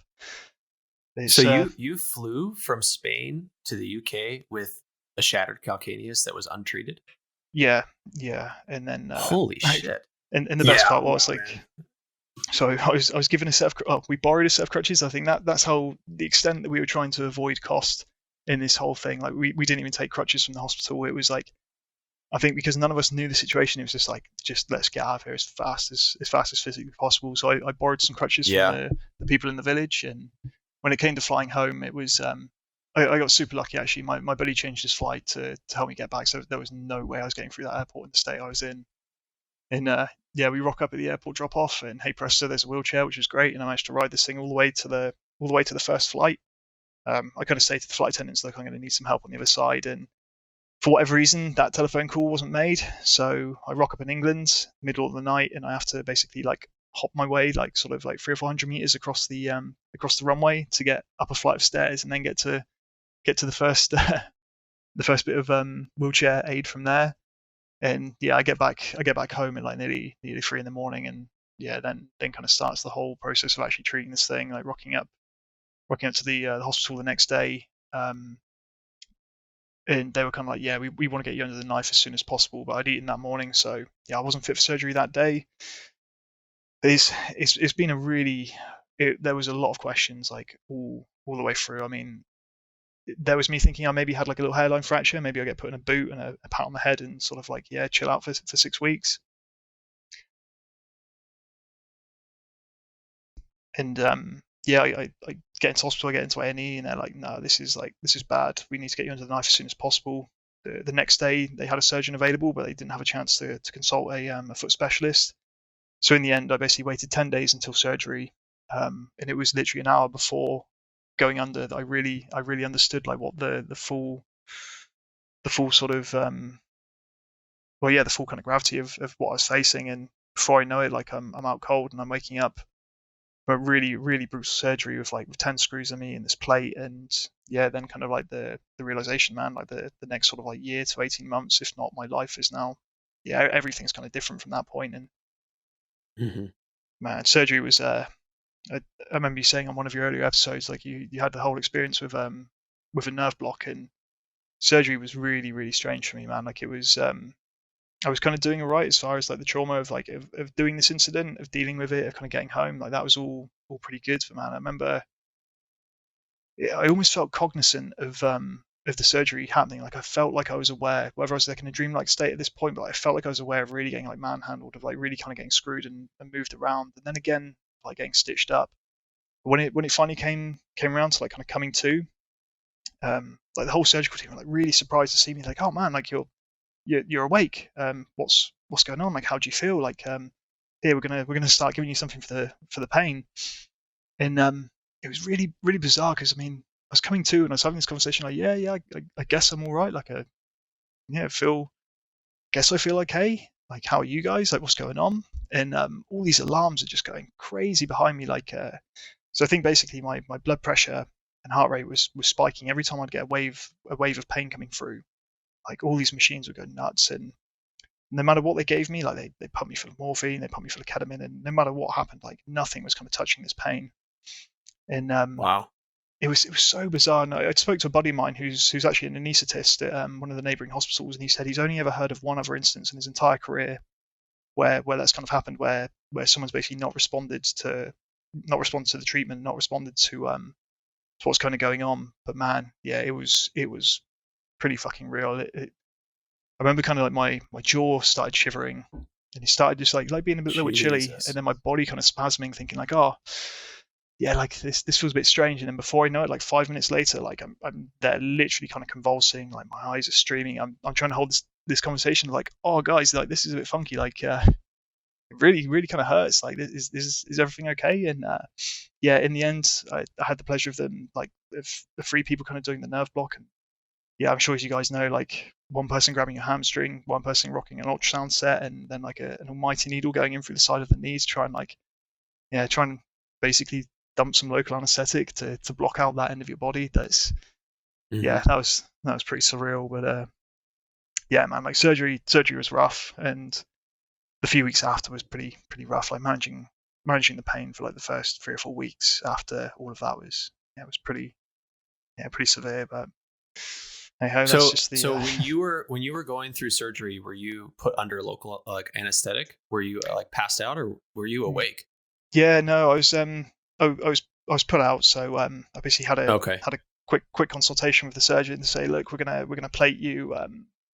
Like this is like the intention of the surgery. Like, do we have your consent to go ahead and do this? So yeah, I had like brief consultation, and then that was it. Yeah, like would have been anesthetized, and just a general sort of just a standard kind of like conk you out. But for whatever reason, either I had some kind of resilience or resistance to the substances they would have used to do that, or maybe You I didn't have a yeah. heavy enough dose. Sorry, and yeah, it was just really You were bizarre. kind of like coming in and out during the surgery. Like you said, you were feeling like them doing stuff on your foot.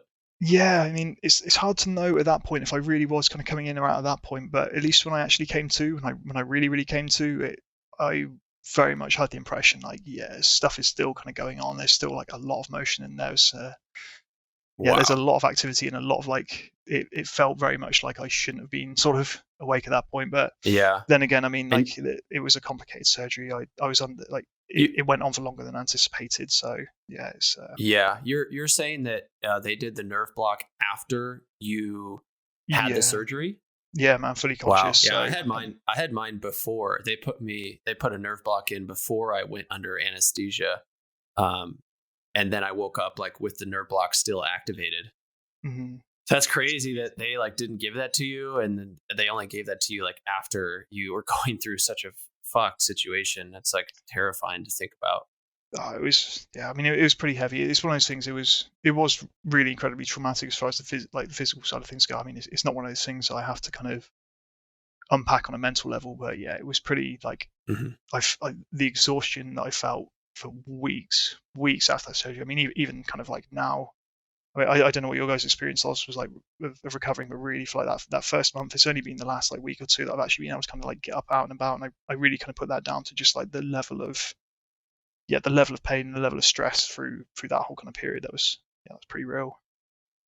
Yeah, I mean, I don't know about you, Max, but after that nerve block wore off, I have never been in more pain. Like it was more pain than the incident, like than the accident itself. Like after Yeah, those pain 100% meds for wore me. off, like I was taking 10, 15 milligrams of oxycodone like every 2 hours, and it was barely enough to just keep me relaxed enough to watch TV. Like Yeah, otherwise, I was like face down on the ground, like hyperventilating, like on the verge of tears. Like it was fucked for the first week.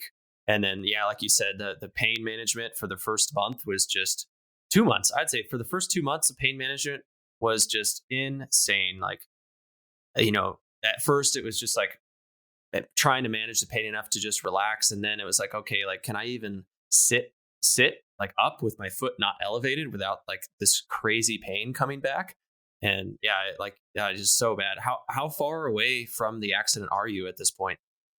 oh man, yeah, a few thousand miles and maybe like 10, 12 days. Well, But at this point currently, I meant time wise. Yeah, like how long has it been? so it's actually funny enough, it's 2 months to the day today, and Wow. six Wow. weeks post op. So yeah, a fair bit of time, but in the Still grand really scheme of fresh. things, it's also really fresh as far as what's ahead, and what's still to come. So what Yeah. was yeah, So, Max, go ahead. No, well, go I'm ahead. just saying, like, absolutely, yeah. Just very traumatic, brutal experience. So much emotional and physical stress to kind of go through those things. I'm just wondering, like, for me, sometimes I have this kind of like visceral experience where I'm instantly brought right back to like the moment I fell or my ankle goes into the wall or something. It's kind of like almost this like, quick shock, and I'm just wondering how is the experience of that and the trauma of the pain and stuff? How is that affecting you, like now, right now? Man, right now it's one of those things. I think even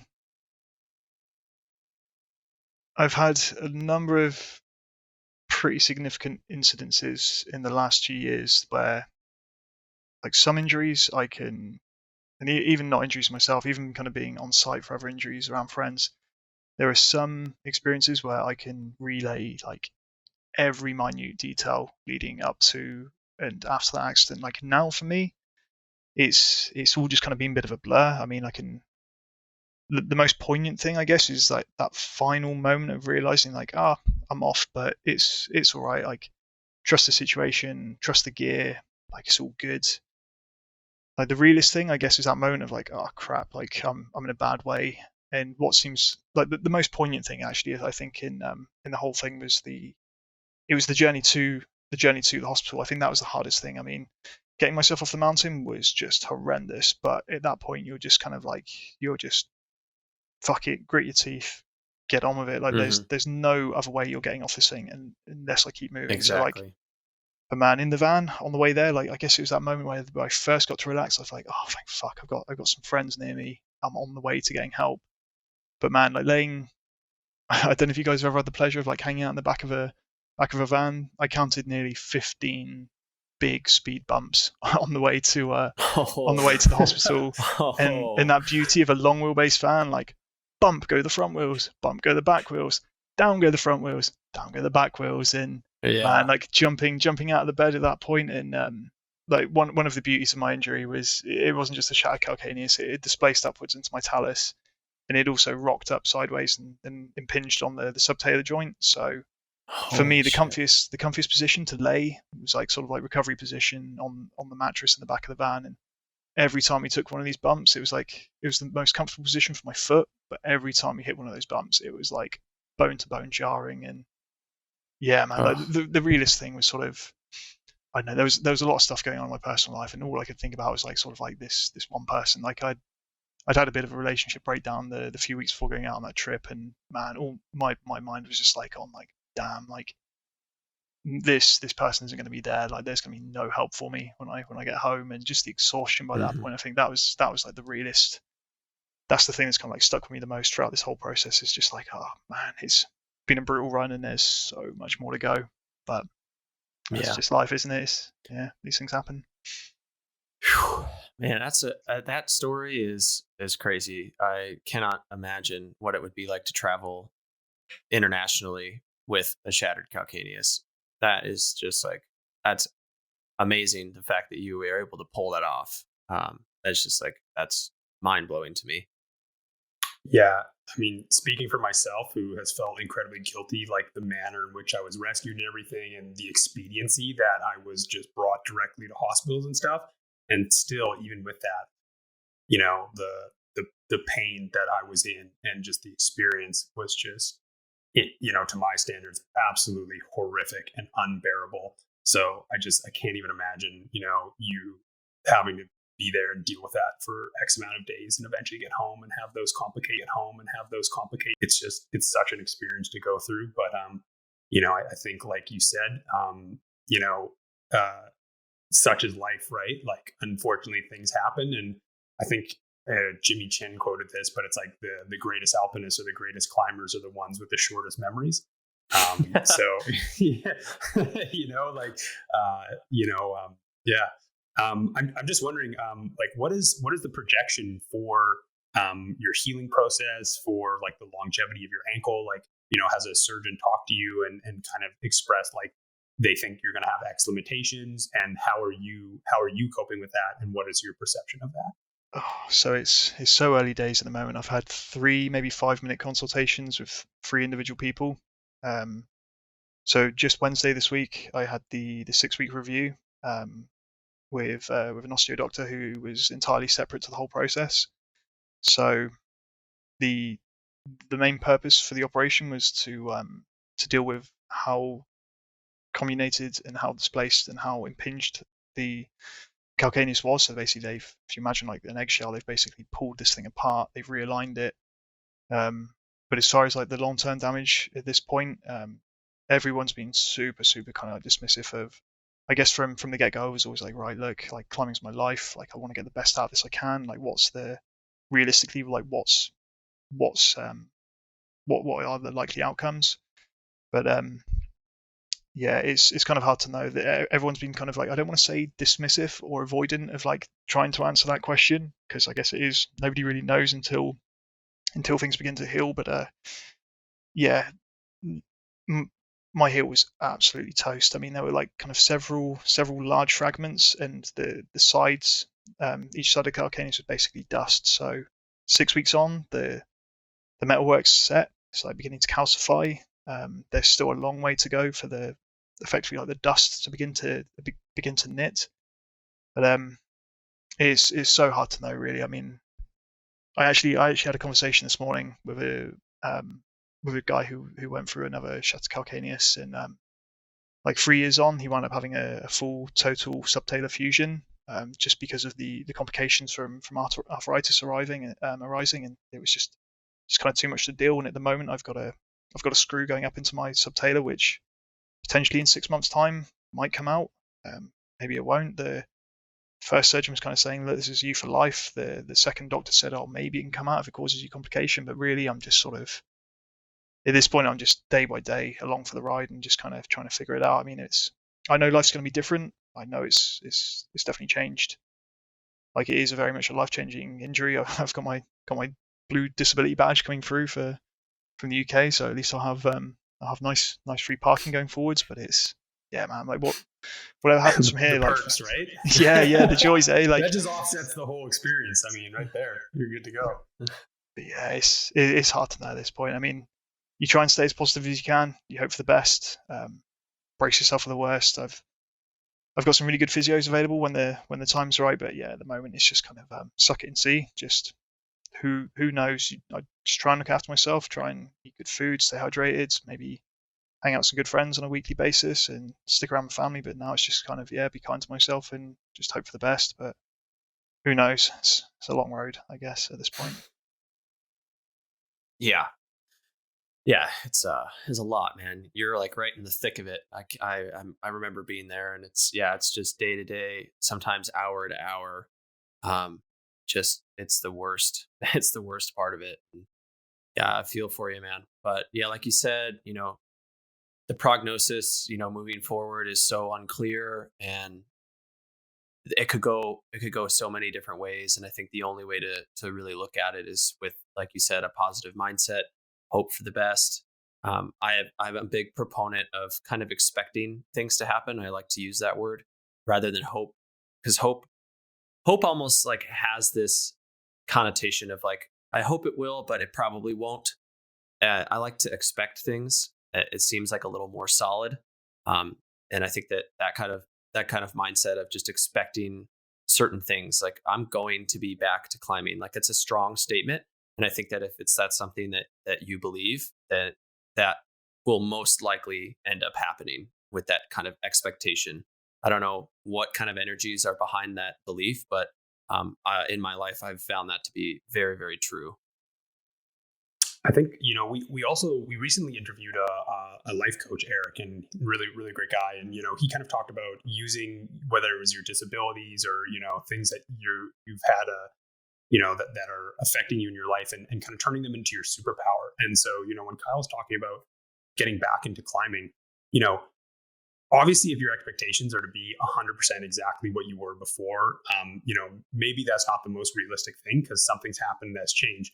But, there's so many ways to partake in climbing, to be a part of climbing, to get out into the outdoors, to have those experiences. And so, ultimately, I think this experience, as traumatic and terrible as it is for you, for any of us here, you can learn to turn it into a superpower. And we are gaining skills and knowledge and life experience through this process. And, we will get back to climbing.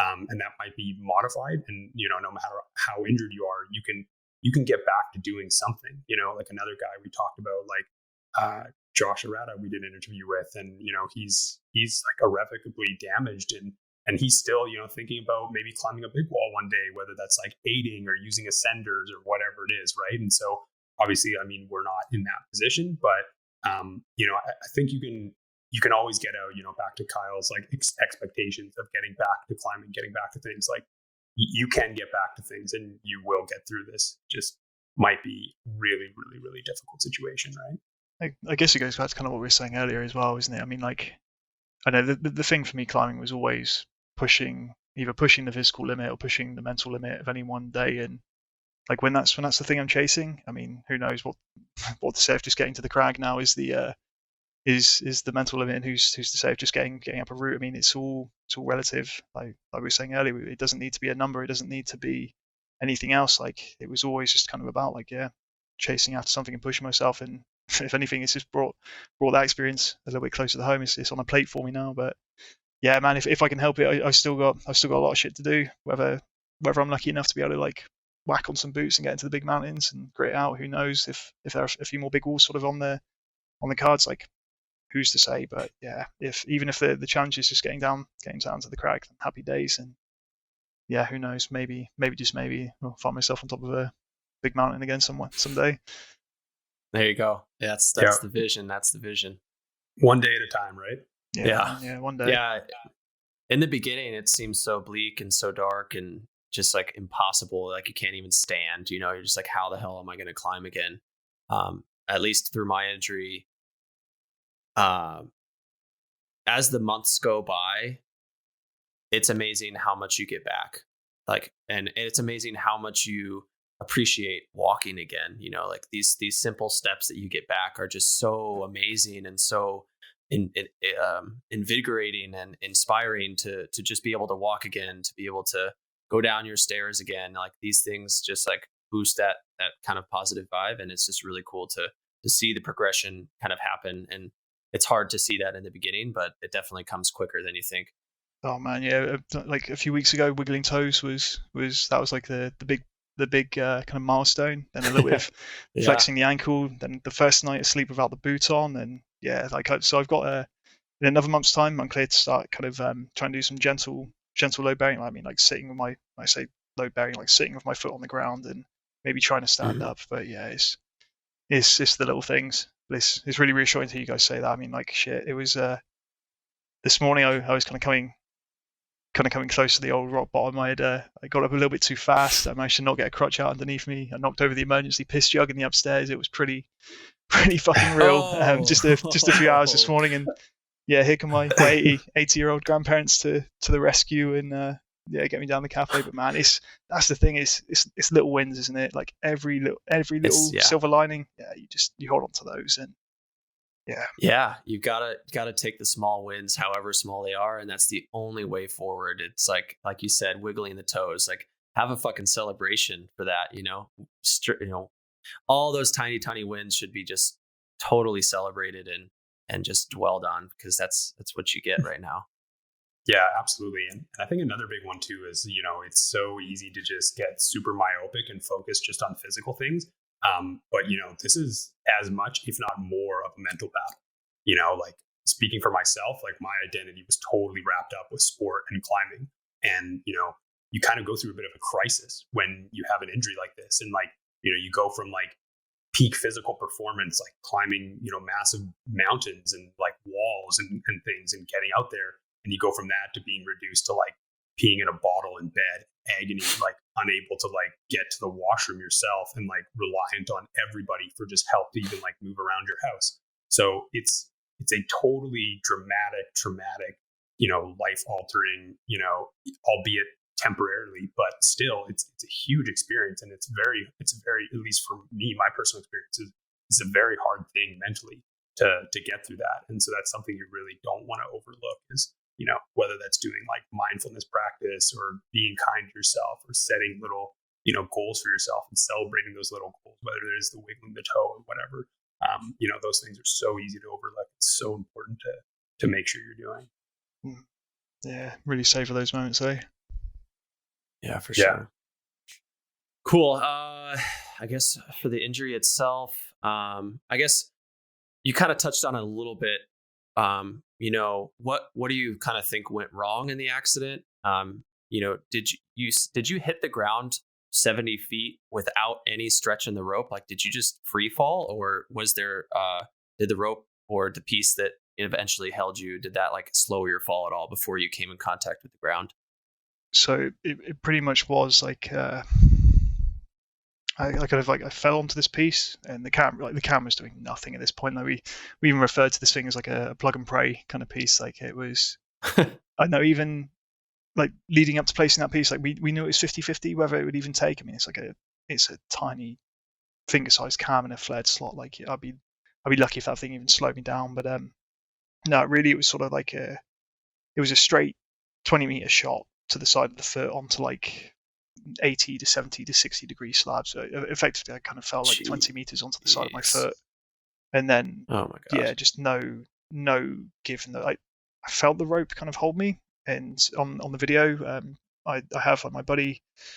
You see him kind of get dragged across the floor, like the rope goes kind of tight, and he gets pulled. But I'm talking like sort of like 2-3 feet into him actually holding the catch, like he collides with a buddy. Probably the same, like almost like the perfect moment I would have kind of collided. I mean, at least from my recollection of it, it pretty much was like a straight 20-meter shot to dead stop on the rope. I maybe inched like a meter or two. But yeah, it was wow. Yeah, there was not a lot of given it at all, really. That's crazy. That's crazy. Yeah. What did your foot look like when you scalpeled off your climbing shoe? Oh man, it was. I've got like a pretty dodgy picture. I mean, my either side of my ankle, like my foot was kind of like imagine two fists either side of either side where your ankles basically should be. Like two fists either side of that. And it was, oh man, I remember like kind of coming down the hill to there was a point maybe halfway, coming and going from kind of like this like passing out sensation, getting really getting really angry. My like all we had available to us was like a few bottles of water to kind of like pour over the foot to kind of cool it down in that sort of Spanish heat. And I remember this moment where I couldn't feel my toes and I couldn't feel my heel. All I could feel was like just like the foot, really being like really cognizant of like shit, I can't feel my toes, like kind of what's going on here. And when we got to the point of kind of cutting the shoe off, like it was real, man. Like we had luckily we had like a proper scalpel, and I only managed to take like a couple of little nicks, but like these shoes were tight at the best of days. Like these were like my sort of like ultra tight single pitch cave climbing shoes, and there was probably about just enough stretch to get the blade through. But man, as soon as it kind of released, like the swelling just got real. Like probably like my foot should have been maybe a quarter of the size that it was. Weirdly though, throughout the whole process, I never really even bruised. Like I don't know what it is. I don't know if it's just my makeup, but like I've had so little bruising and color. Like this thing's like inflated and stretched, but yeah, like it's been more kind of colorful afterwards in the. I mean, I'm sure it's still pretty real for you guys, but the swelling of having a foot beneath you, like I know when you come off like this sort of elevation stage, you get up to go cook a meal, or like you move around the house and you look down and your foot's just kind of like purple. Like the most color I've seen in my foot has just been in the swelling after the injury. Did you get any fracture blisters? No, I actually didn't. I mean, that blew my mind when I saw you guys' photos. Like that looked pretty severe. But my ankle was so blistered. Like the one thing I did have the pleasure of, I don't know if it's the same for you guys, but every single night for it's been like the last kind of 2 months, I've had to inject myself with blood thinners. Wow. These injections called enoxaparin. So every night, like a self-administered injection, subcutaneous. So like trying to get about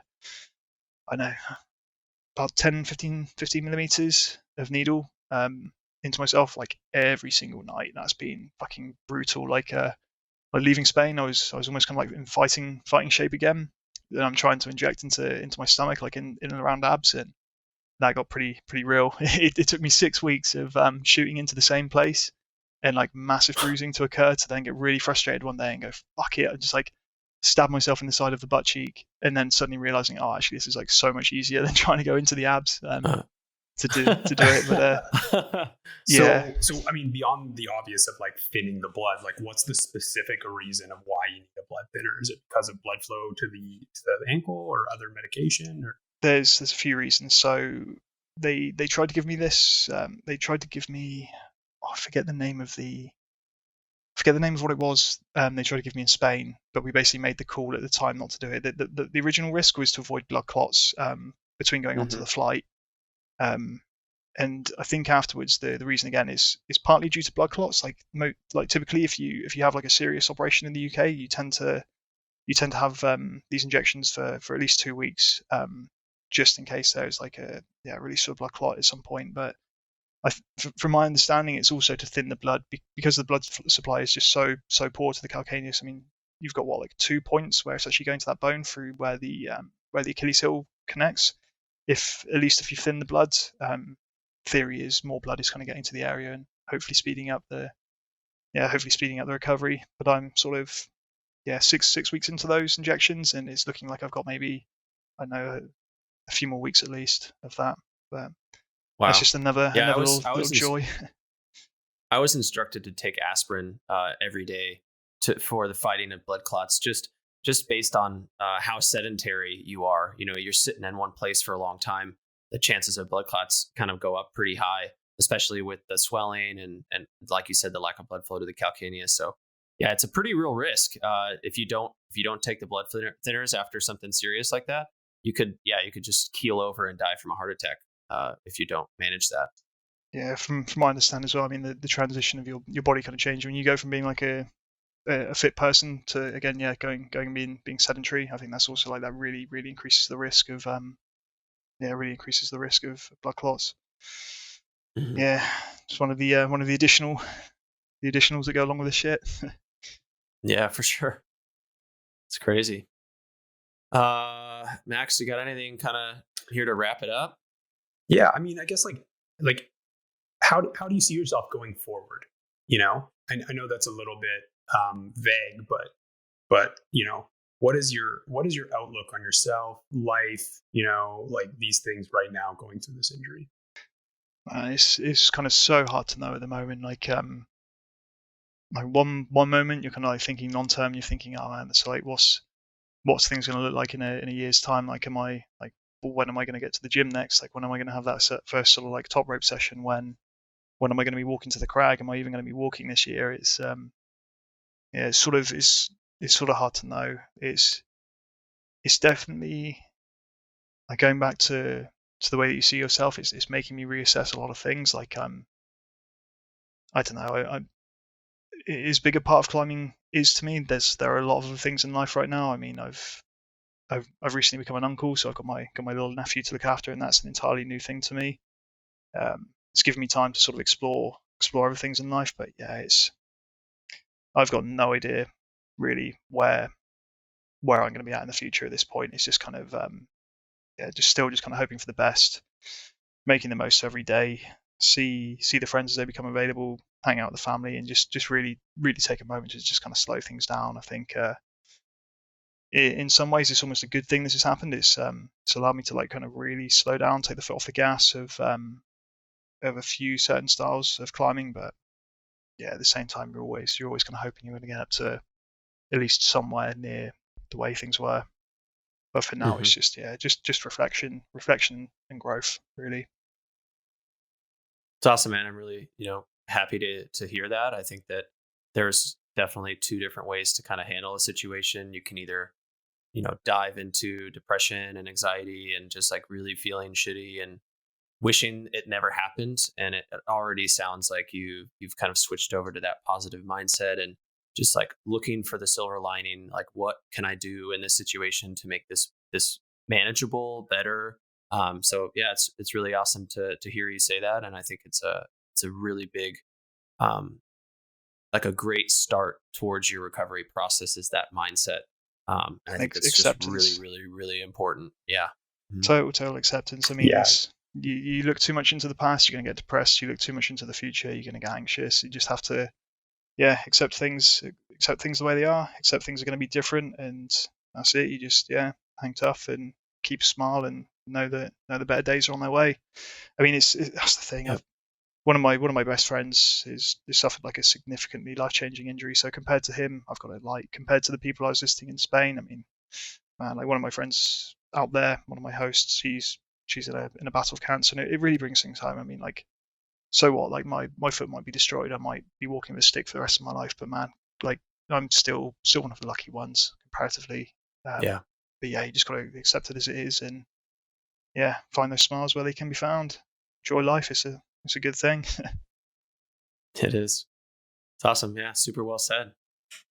um, I guess I got one more here for you. Like, what is the meaning of climbing to James, and how do you think this injury has this injury changed that meaning to you? Man, it's to boil down what is the meaning to me. It's I guess it's a journey, isn't it?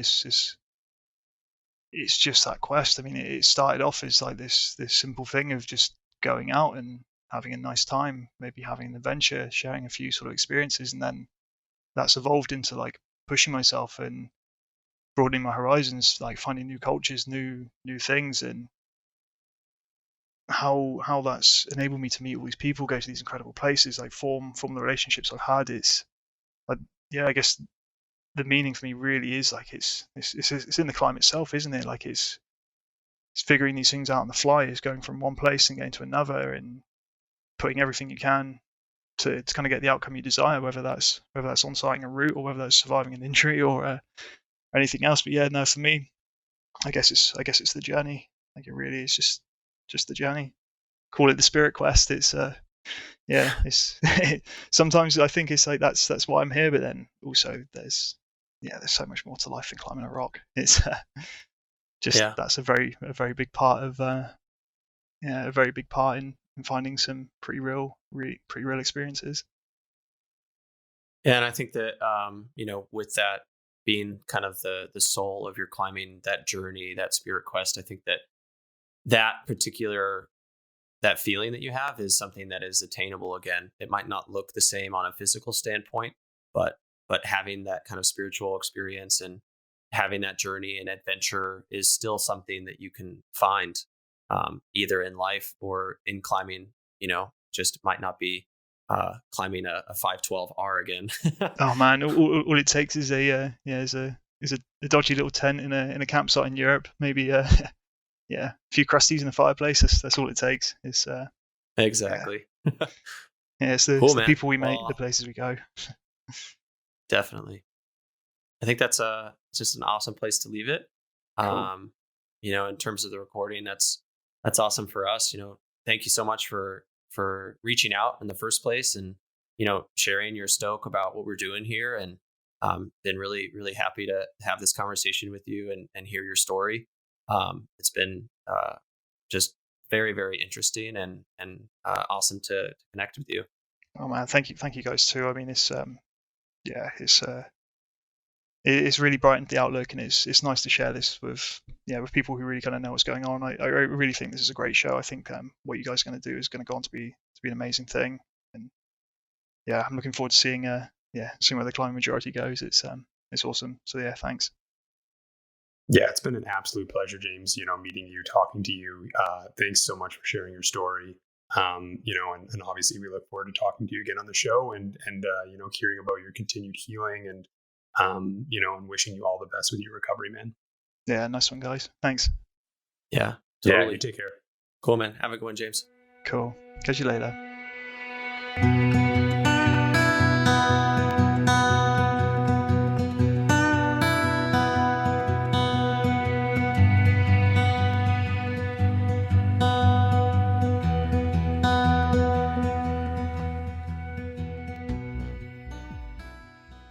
So I just want to leave people with a quote, and it's, "We do not live to eat and make money. We eat and make money to be able to enjoy life." George Mallard.